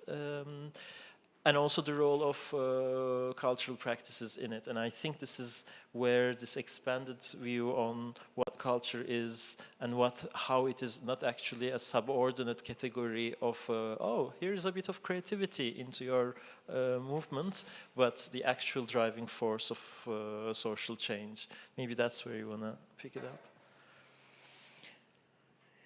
Yeah, no, I wanted to reflect before that. I wanted to reflect a bit on that slogan, art as usual, which is a term that simplifies actually something that is a lot more complex, what art as usual could be. But for me, it is a way of doing art that upholds the system that is creating the crisis that we live in. Which is capitalistic, which is hyper individualistic, which is highly competitive, which burns you out, gives you a lot of anxiety. That's the art as usual practice that I refer to. And there's, at the moment, I mean, there's been many experiments to get out of that. and propose something new, which is what's happening at the documentary right now, for example. So yeah, that's for me that. And ushering social change, indeed, it's art is a driving force, and social change is, I mean, we've learned with fossil-free culture, I mean, we've been working in a very specific, concrete change, very specific, ending sponsorships of oil corporations in the arts. But it's so narrow that it's also a bit suffocating. And I'm also being super, super honest, and I felt like the talk, Bayo's talk yesterday about data, how it confines us and makes us feel in prison is more or less the same, of like going towards a very specific goal can feel the same way. And that's why we are now expanding also what change is, and why, I mean, without a hierarchy of concrete change is better than not concrete change or intangible change, which is also super, super important. Art, and I think art is a force for that as well, to create change that we maybe cannot see, change, or touch or measure, definitely not measure. Thank you so much, Selçuk, Teresa. Ooh, okay. Next one, Sophie. Are you here? Ah, there she is. So, thank you, Teresa, Selçuk.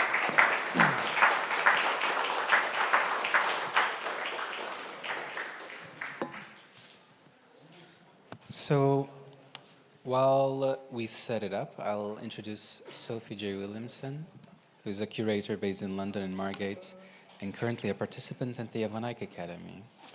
And among many other projects, she's initiator and convener of Undead Matter, a research program focused on the intimacy of dying and its dialogues with the geological, and of the cross-disciplinary program Deep Ecologies, working with urgent colonized permafrost landscapes.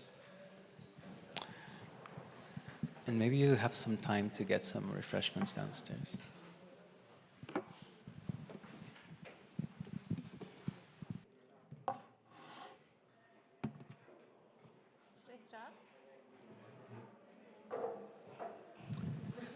I would like to invite all of those in the back to join us. We're going to start.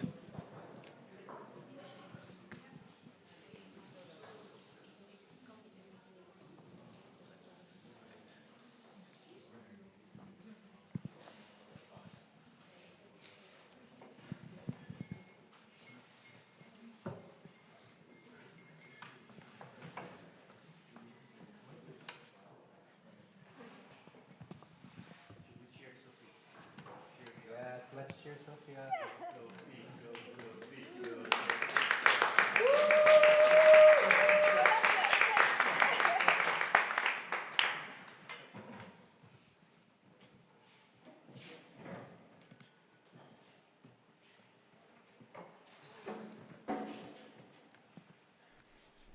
Uraha.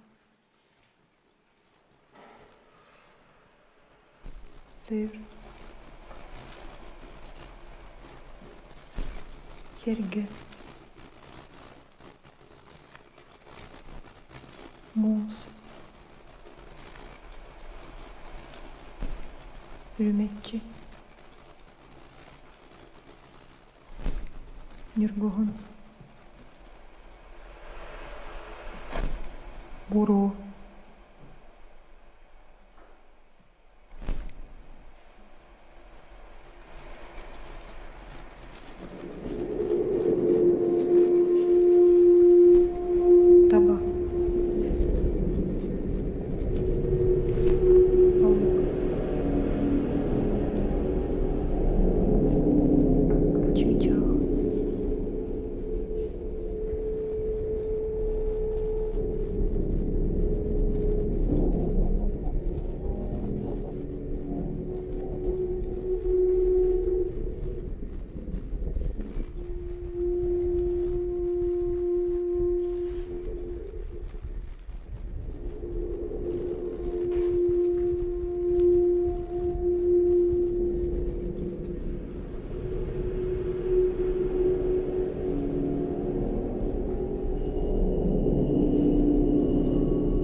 In the winter of 2020, Alexei Galligan wrapped a heavy polecat fur coat over my shoulders and ushered me down a staircase below the offices of the Permafrost Institute in Yakutia, far northeast Siberia.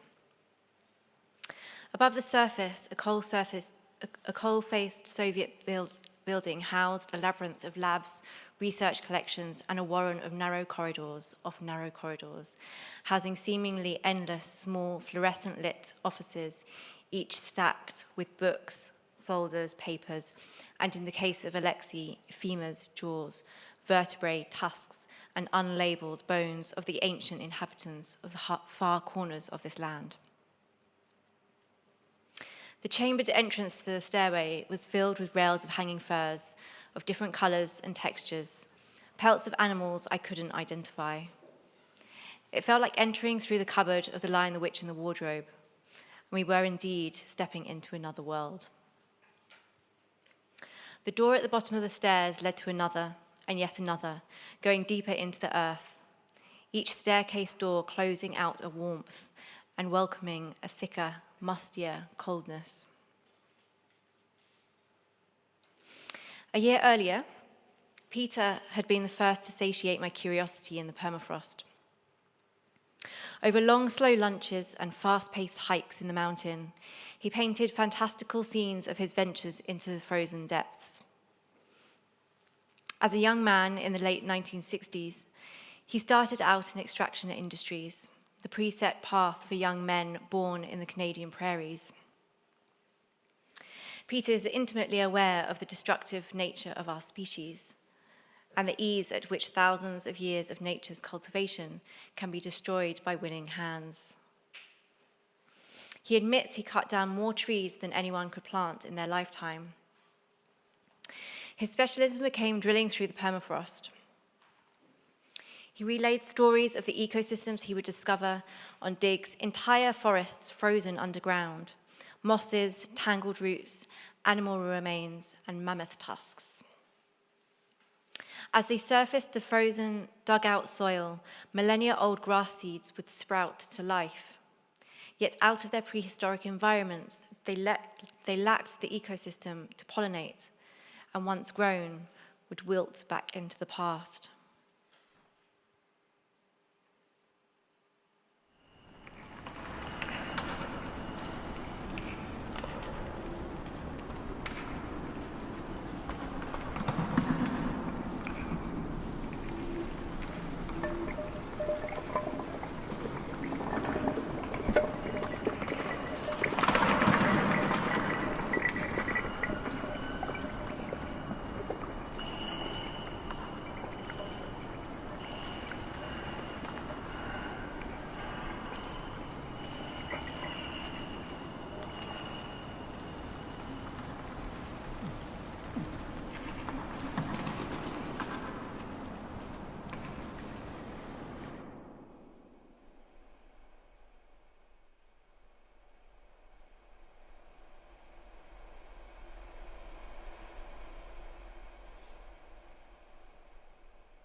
I had traveled days to be with this, to touch it, to smell it.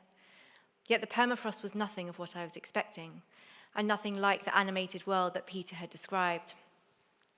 Now I understood Alexei's bemusement beforehand at my insistency that we visited the tunnel. He knew I would be disappointed. Peter had coloured my imagination, but it had only become more vibrant in my mind's eye as I sought more tantalizing information. I heard of 12,000-year-old moths with Ice Age pigment, the dazzlingly golden feathers of an 8,000-year-old horned lark, the whiskers of a 28,000-year-old lion cub, and the 42,000-year-old microscopic nematoid worms returning to life after their long-term slumber in the Siberian Arctic permafrost. I was hoping to meet and be with an ecosystem of 1,000 years ago. I was expecting a cacophony of worlds within worlds that I could reach out and touch and swim through in the imaginary. Instead, what surrounded me in the fluorescent-lit tunnel was nondescript, earthy walls of frozen soil. Ice danced on the pipework above that carried the electricity for the piercingly blue-white lights overhead. Hexagonal florets building angular architectures of captured moisture across the ceiling. But the permafrost soil itself seemed dry, motionless, and devoid of liveliness. It was in the coming days, over steaming cups of coffee, rugged bus journeys struggling to stand on slippery, icy floors, and shared packed lunches offered in paleontologists' offices, that this animated soil came to life through a multitude of tantalizing anecdotes and intimate stories as a flood of new people entered my life. Later, standing on the street outside in the minus 40-degree air, fading into the afternoon darkness, the cold sunk into my lungs. Ice crystals encrusted my eyelashes, and I saw the world in a new light.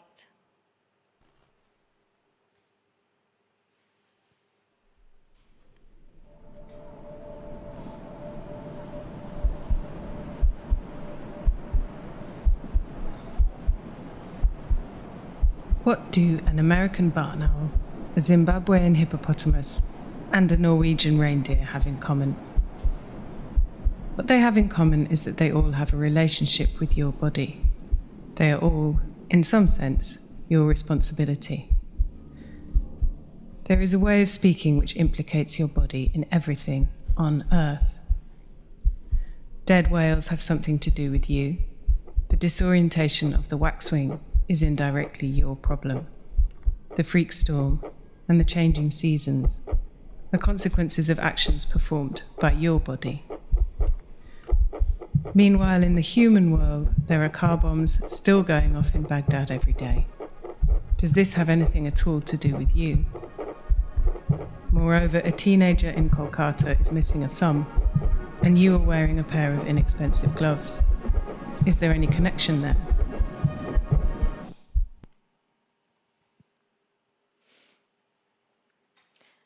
When I joined my wonderful cohort of artists here last November, I was busy undertaking a project of many voices, collaborations that started many moons ago during that winter of 2020.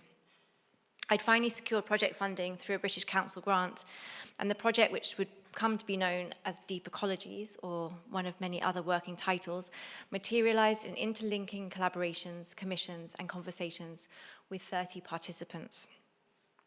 Artists, scientists, and thinkers, both those whose lives are embedded in the vast permafrost expanse across Siberia, and those tracing their implicit entanglements in the land from afar.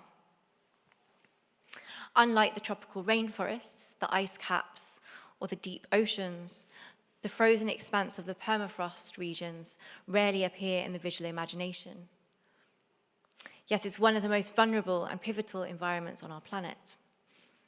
The Deep Ecologies project sought to enliven the imagination of those from afar with this largely impenetrable and unknown expanse, one that most of us will never visit and will certainly not know, yet one which we are innately implicated and entangled with. As a white British curator, I certainly don't have any right to talk about these indigenous lands, and yet I also have the responsibility to.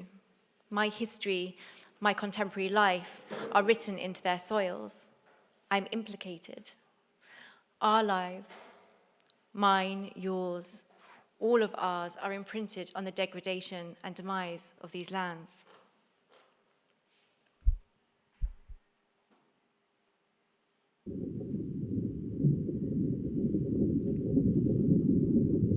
For certain, the revelation of Darwinian evolution had already trained us in seeing ourselves as a species within a cosmology that stretched back long before ourselves.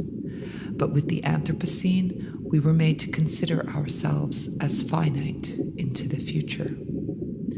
Now, we must orient ourselves to the realization that not only do species and their worlds evolve, but they dissolve too.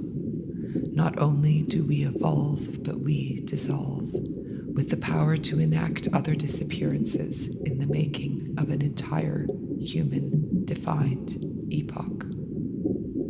In other words, in the Anthropocene, a time that only makes sense against the backdrop of deep time, we have paradoxically come to be hailed as insignificant as the breadth of a fingernail on time's outstretched arm, but with the power to write new geological epochs into existence. We are now both always here and already gone. Our affective relation to time is rendered insecure. Are we really that small and that large?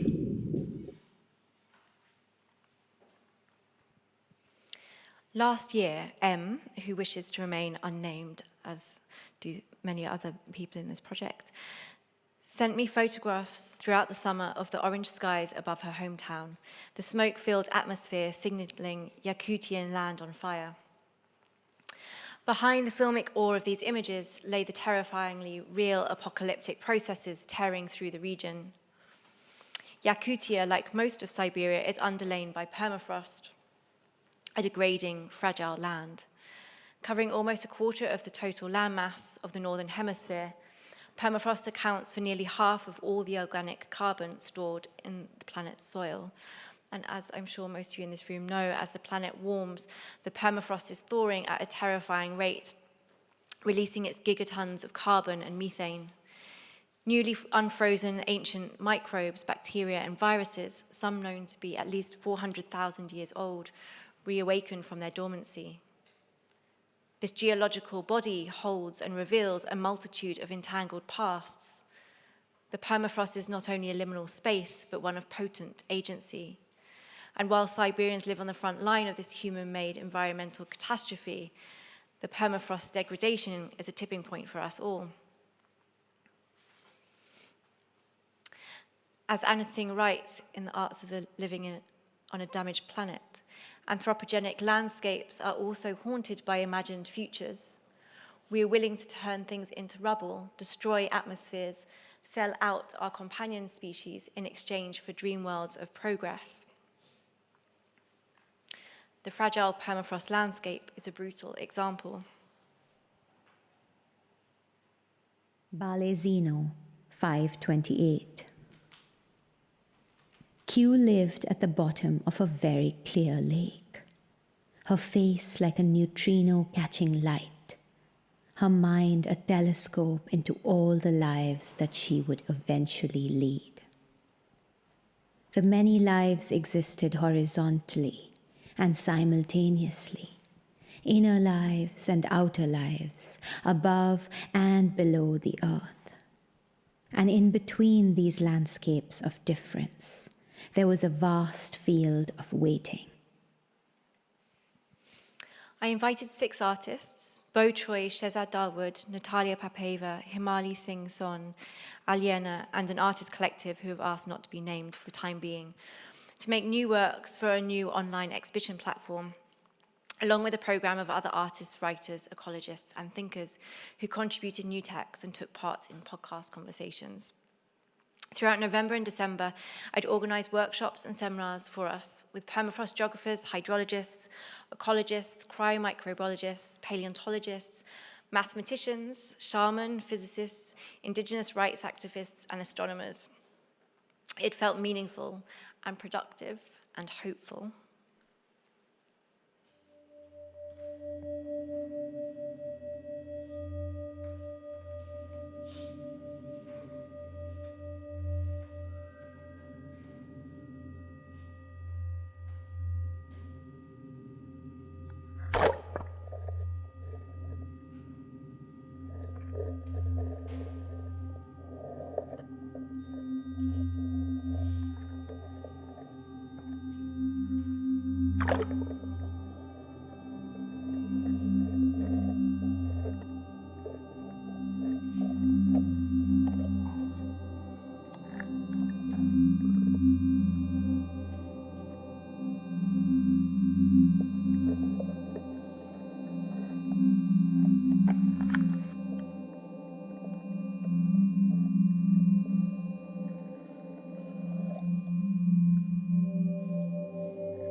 Alena, Natalia, and Bo made new moving image works. Himali made a new sound work and moving image piece. And the artist group made a multitude of in situ happenings and online companion pieces. Meanwhile, handwritten letters from Shehzad travelled from London to ecologist and radical rewilder Nikita in the remote depths of the northern Siberian tundra, and south to Buryat shaman Galina, based near the ancient Lake Baikal. Unfolding parallel and interconnected conversations, the letters' slow and intimate form reached out across thousands of miles between them, between vastly different landscapes and life experiences, and yet finding commonality in their care for the future of our shared planet. Nikita and Shehzad, both fathers to 3 daughters, bonded in parental solidarity, addressing the complexity of navigating possibilities of action and agency. Meanwhile, Galina wrote back, "Time is a living substance with its own past, present, and future. It flows faster now. In the past, the descendants would often pay for human sins, while today one pays for his sins during his lifetime."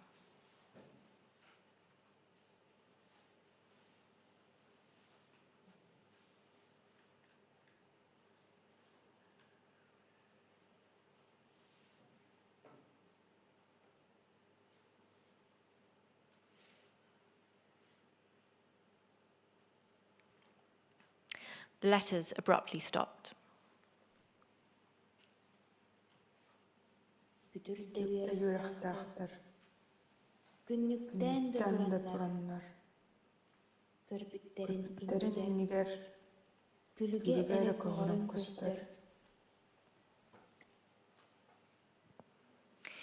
In early March, in the days after the Russian invasion of Ukraine, I received an anonymous letter signed by its authors with single initials J and L. It was an appeal to maintain channels of dialogue from artists and cultural workers in Yakutia, in far northeastern Siberia. I could guess from the initials who the letters were from, but the necessity of removing the names was chilling nevertheless.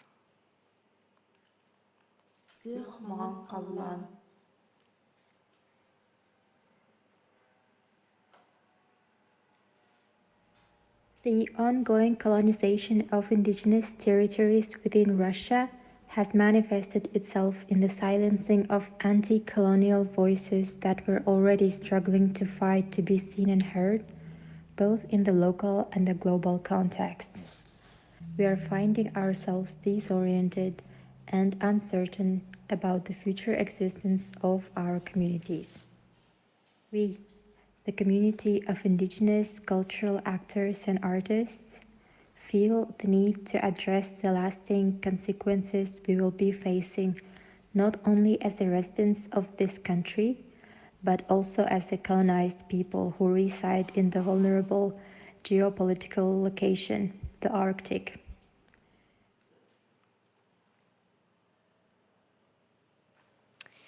In Ideas to Postpone the End of the World, writer, philosopher, and activist Elton Krenak writes, "For a long time we have been alienated from the organism to which we belong, the Earth, so much that we began to think of Earth and humanity as 2 separate entities." Both the anonymous letter and Krenak's statement force us to consider a difficult question. How can we think as planetary beings when we see acute, immediate suffering caused by nation-state politics? It also poses a more direct question: how can we preemptively feel the urgency of suffering that is just around the corner, but not yet so palpably visible to us?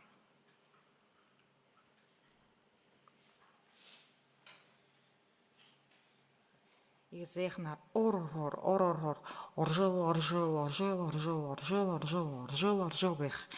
Тэгээд ингээд өмш нээ их болоод бүхий өөрөг шигэд хүү гэдэг хүн байх гэж шиг. Өгчтэй ирээд тэр дээрийн харахад нь тэн дээр нэг хүн ороод уруулж байх шахан унсуу ороод тэгээд тэр урд площадь байх газар дээр тэн дээр тэр хүншний байгаад тэд хүнийн ихэр тэр хүн явж байсан. Тэд тэр хүнш тэн дээрээ игээд байгаад уруулж байх шахан. Тэд хүүхнүүд хөөгшан энэ ямар юм Оны хүн бэхэндээ тэтгэм ухаа хүнсээ уршид уруулж байна гэж хөөж багшаа. Tumen, 1954. Timetables mark days. Q changes her density according to her lover, the sun. She freezes and sinks in the winters. She rises to the surface in the summers, now liquid. A charged, erotic particle.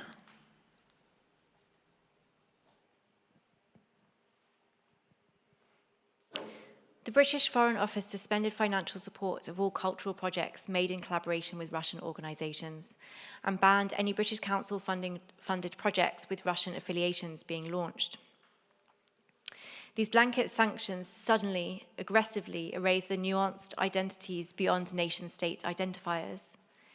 Indigenous peoples of Yakutia, the Chukchi, Evan, Evensk, Yurkgir, Dolgan and Sakha were suddenly no more than the Russian of their violently imposed citizenship. Our funding was frozen.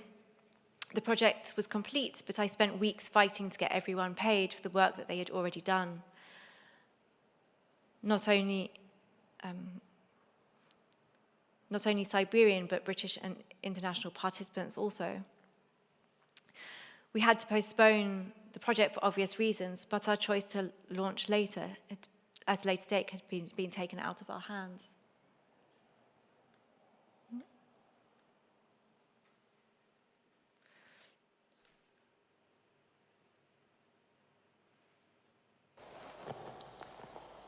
Aras iler sarlar, atanar magöner, aygır silik an iyeday tukabıd, haytak ayallı bıda bidayden, ahtan sanan gördakha, khotul.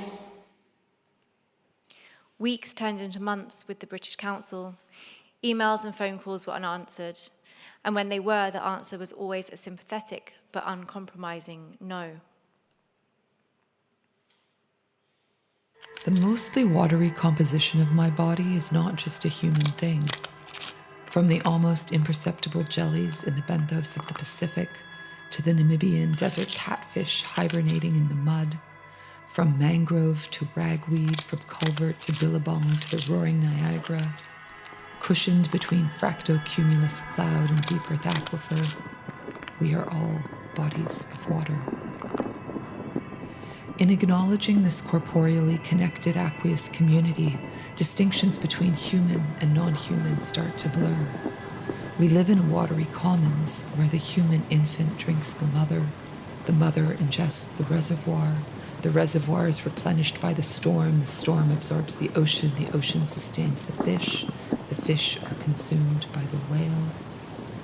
The bequeathing of our water to another is necessary for the custodianship of this commons. But when and how does gift become theft and sustainability usurpation? My anger was growing. I contacted everyone that I could think of, trying to find a route around this bureaucratic red tape that silenced my colleagues and friends. Eventually, I found an ally, a senior member of staff in the British Council, who I spent many hours on a Sunday evening and strictly off record, fervently discussing the issues of colonial censorship. I finally had a foot in the door with the powers that be, and she arranged for me to present to the senior management team. Wary of speaking in the place of others, I invited M to join me. But for her, this was out of the question. She couldn't risk being seen by authorities as a foreign agent. But after the presentation, the weeks and months continued. Emails and meetings unfolded frustratingly with empty promises of actions, delays, out-of-office replies. The dilemma and my dogged refusal to back down was handed from one head of something to another head of something else.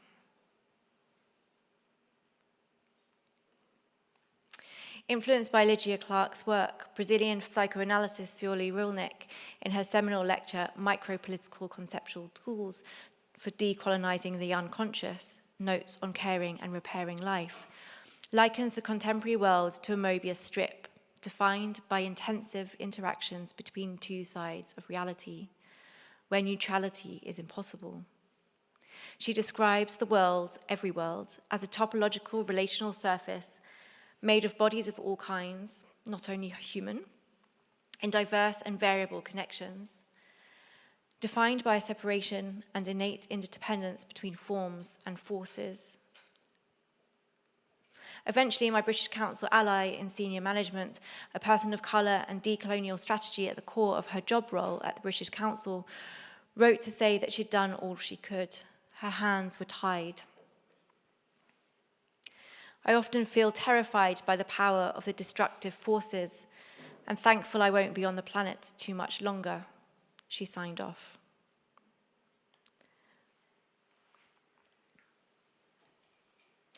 I was left confronted by the enduring mechanisms of the destructive forces,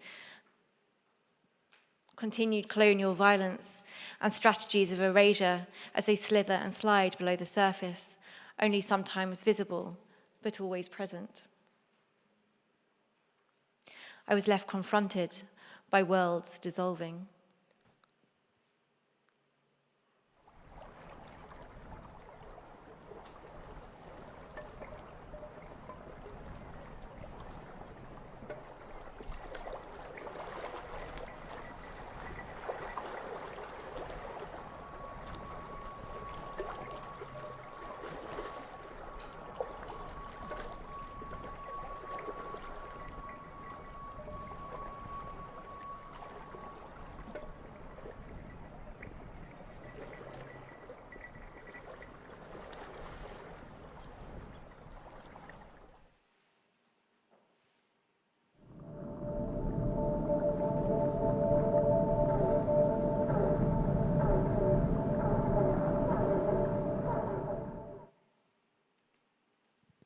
Thank you.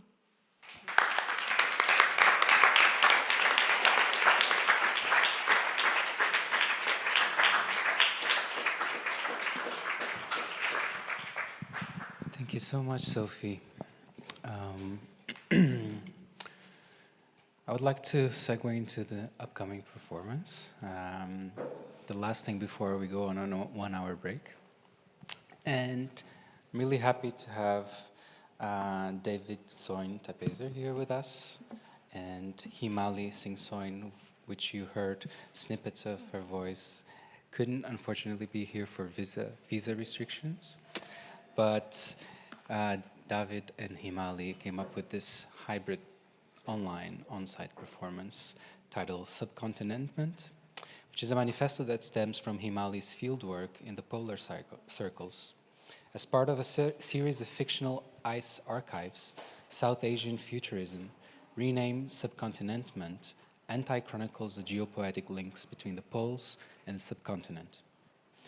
So Himali Singh Soin is a writer and artist based between London and Delhi.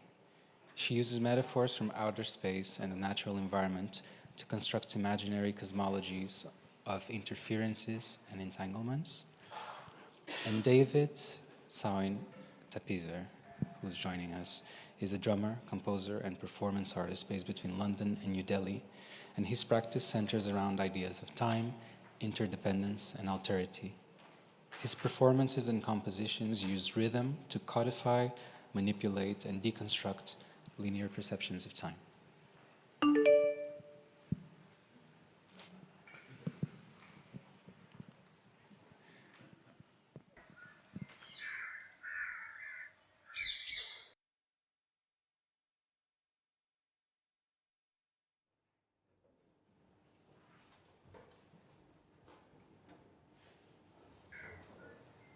South Asian futurism does not fantasize about a future because it cannot isolate the future from the past. It fantasizes about a life in between.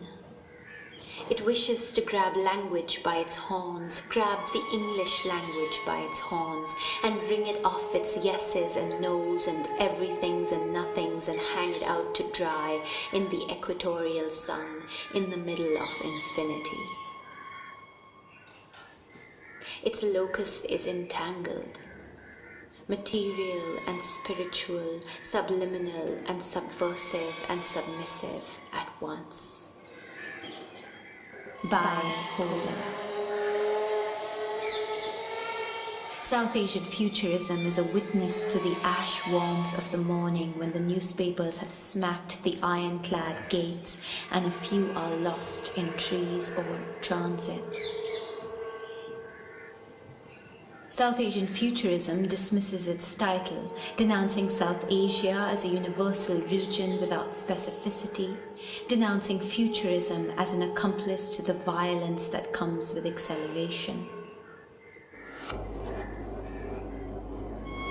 South Asian futurism would like to call itself subcontinental, a skewed portmanteau of subcontinent and contentment.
An idealistic futurism that is scientific but does not believe in science as a solution.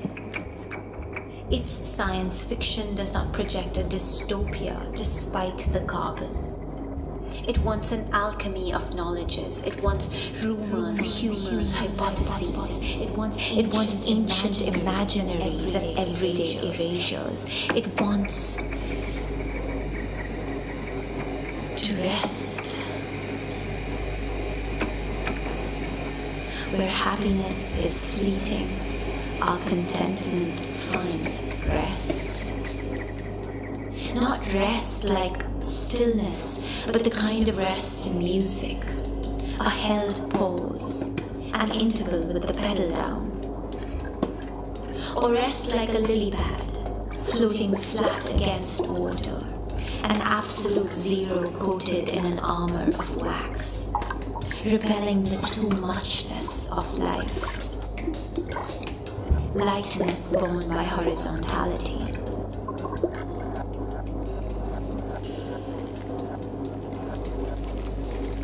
We are the poetry of brown bodies. We take your criticality and raise you immediacy. Subcontinentment says it is a part of and apart from. Subcontinentment says we are one body that is tear-gassed over and over again if we are not cautious. The spectre of freedom in a world which cannot be reversed but reprinted in the form of 2,000 rupee notes. Purple hearts dreaming of life on Mars where money will be cosmic and Gandhi will look through lotus-colored glasses and see temples built on tombs. Palimpsests of pulverizing precarity.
praying to the gods of geometry, their indeterminate equations, to the deflection of light by the moon, to suspension, apparition, gravitation, levitation, indirect vision. Subcontinent swerves through space. It aspires, transpires, desiring, first of all, an understanding of labor. Love lost to slavery. Subcontinent is retrospective, but it is not repair. It does not revisit its indentured past, but it does not try to escape it, imitate it, sublimate it. Subcontinent is an oath. We matter. It is a reinterpretation, a limited vocabulary with infinite combinations, like a place without a perimeter. We are anti-directional, anti-event. Our days are counted, but our time will not run out. Subcontinent is replenishment. Subcontinent, like the age-old saying, remember the future. The chuckles that sentence gets every time, even in the mirror universe where time unfolds another way, countering memory or avant-garde delay. We are opposite like that. We are ours. We are kinetic. We are still. We are non-violent. We are complicit and cinematic. We are not a unified we, but inclined toward a collective body, autonomous and fugitive. Subcontinent emphasizes interdependence over individualism, speculation over spectacle. We, the South Asian futurists, now the subcontinent mentalists, petition from the equator for new meridians. We wait for the collapse of capital from the nucleus of our vats of being. We are tarnished by the corrosion of materialism. We pass, forage, name again. We claim an ethics of belonging, an aesthetics of not. Subcontinent is a reclamation.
enthusiasm reconfigured from sadness, the mobilization of joy. Subcontinentment is always already smiling. Subcontinentment believes that happiness is related to goodness, but neither is related to enhancement. It wants to clean garbage not by flinging it into space where golf balls and garters smash into the sun's stellar radiation and combust out of any evidence at all. Charged by crisis, it dances its discontent. Its revolt is not lethargic. It emerges hardened with dust. When it freezes, it releases heat. It is not fatigued by the alien antibodies that move through it. We, the subcontinent mentalists, align ourselves with the Afrofuturists, Sino-futurists, Ethno-futurists, Indigenous futurists. All the intergalactic dreaming, our retro foresight, the boomeranging to the moon, the salt desert like a blank slate of ice, the alienation of extraterrestriality. To be as it is.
As it is.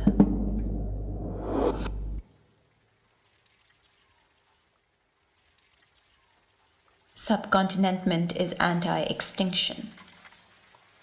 It proposes radical survival, inhabiting the architecture of loopholes.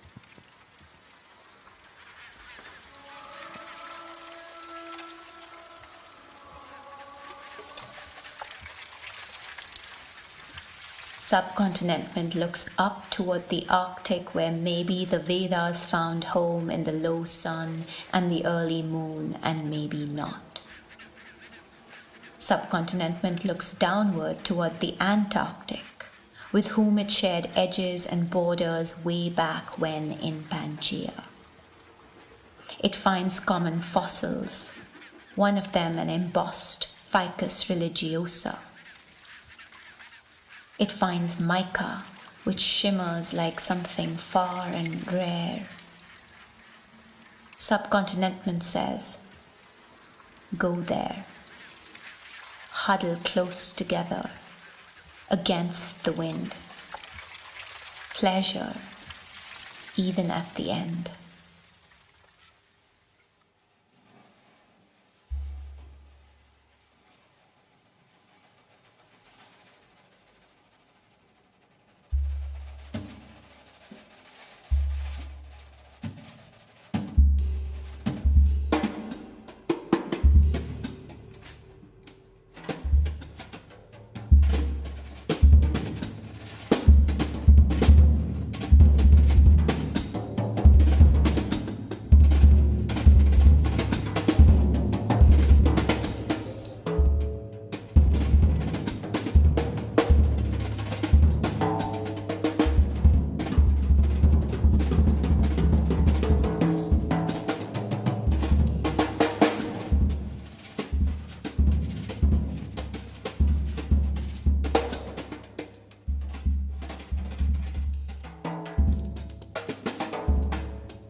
We are opposite like that.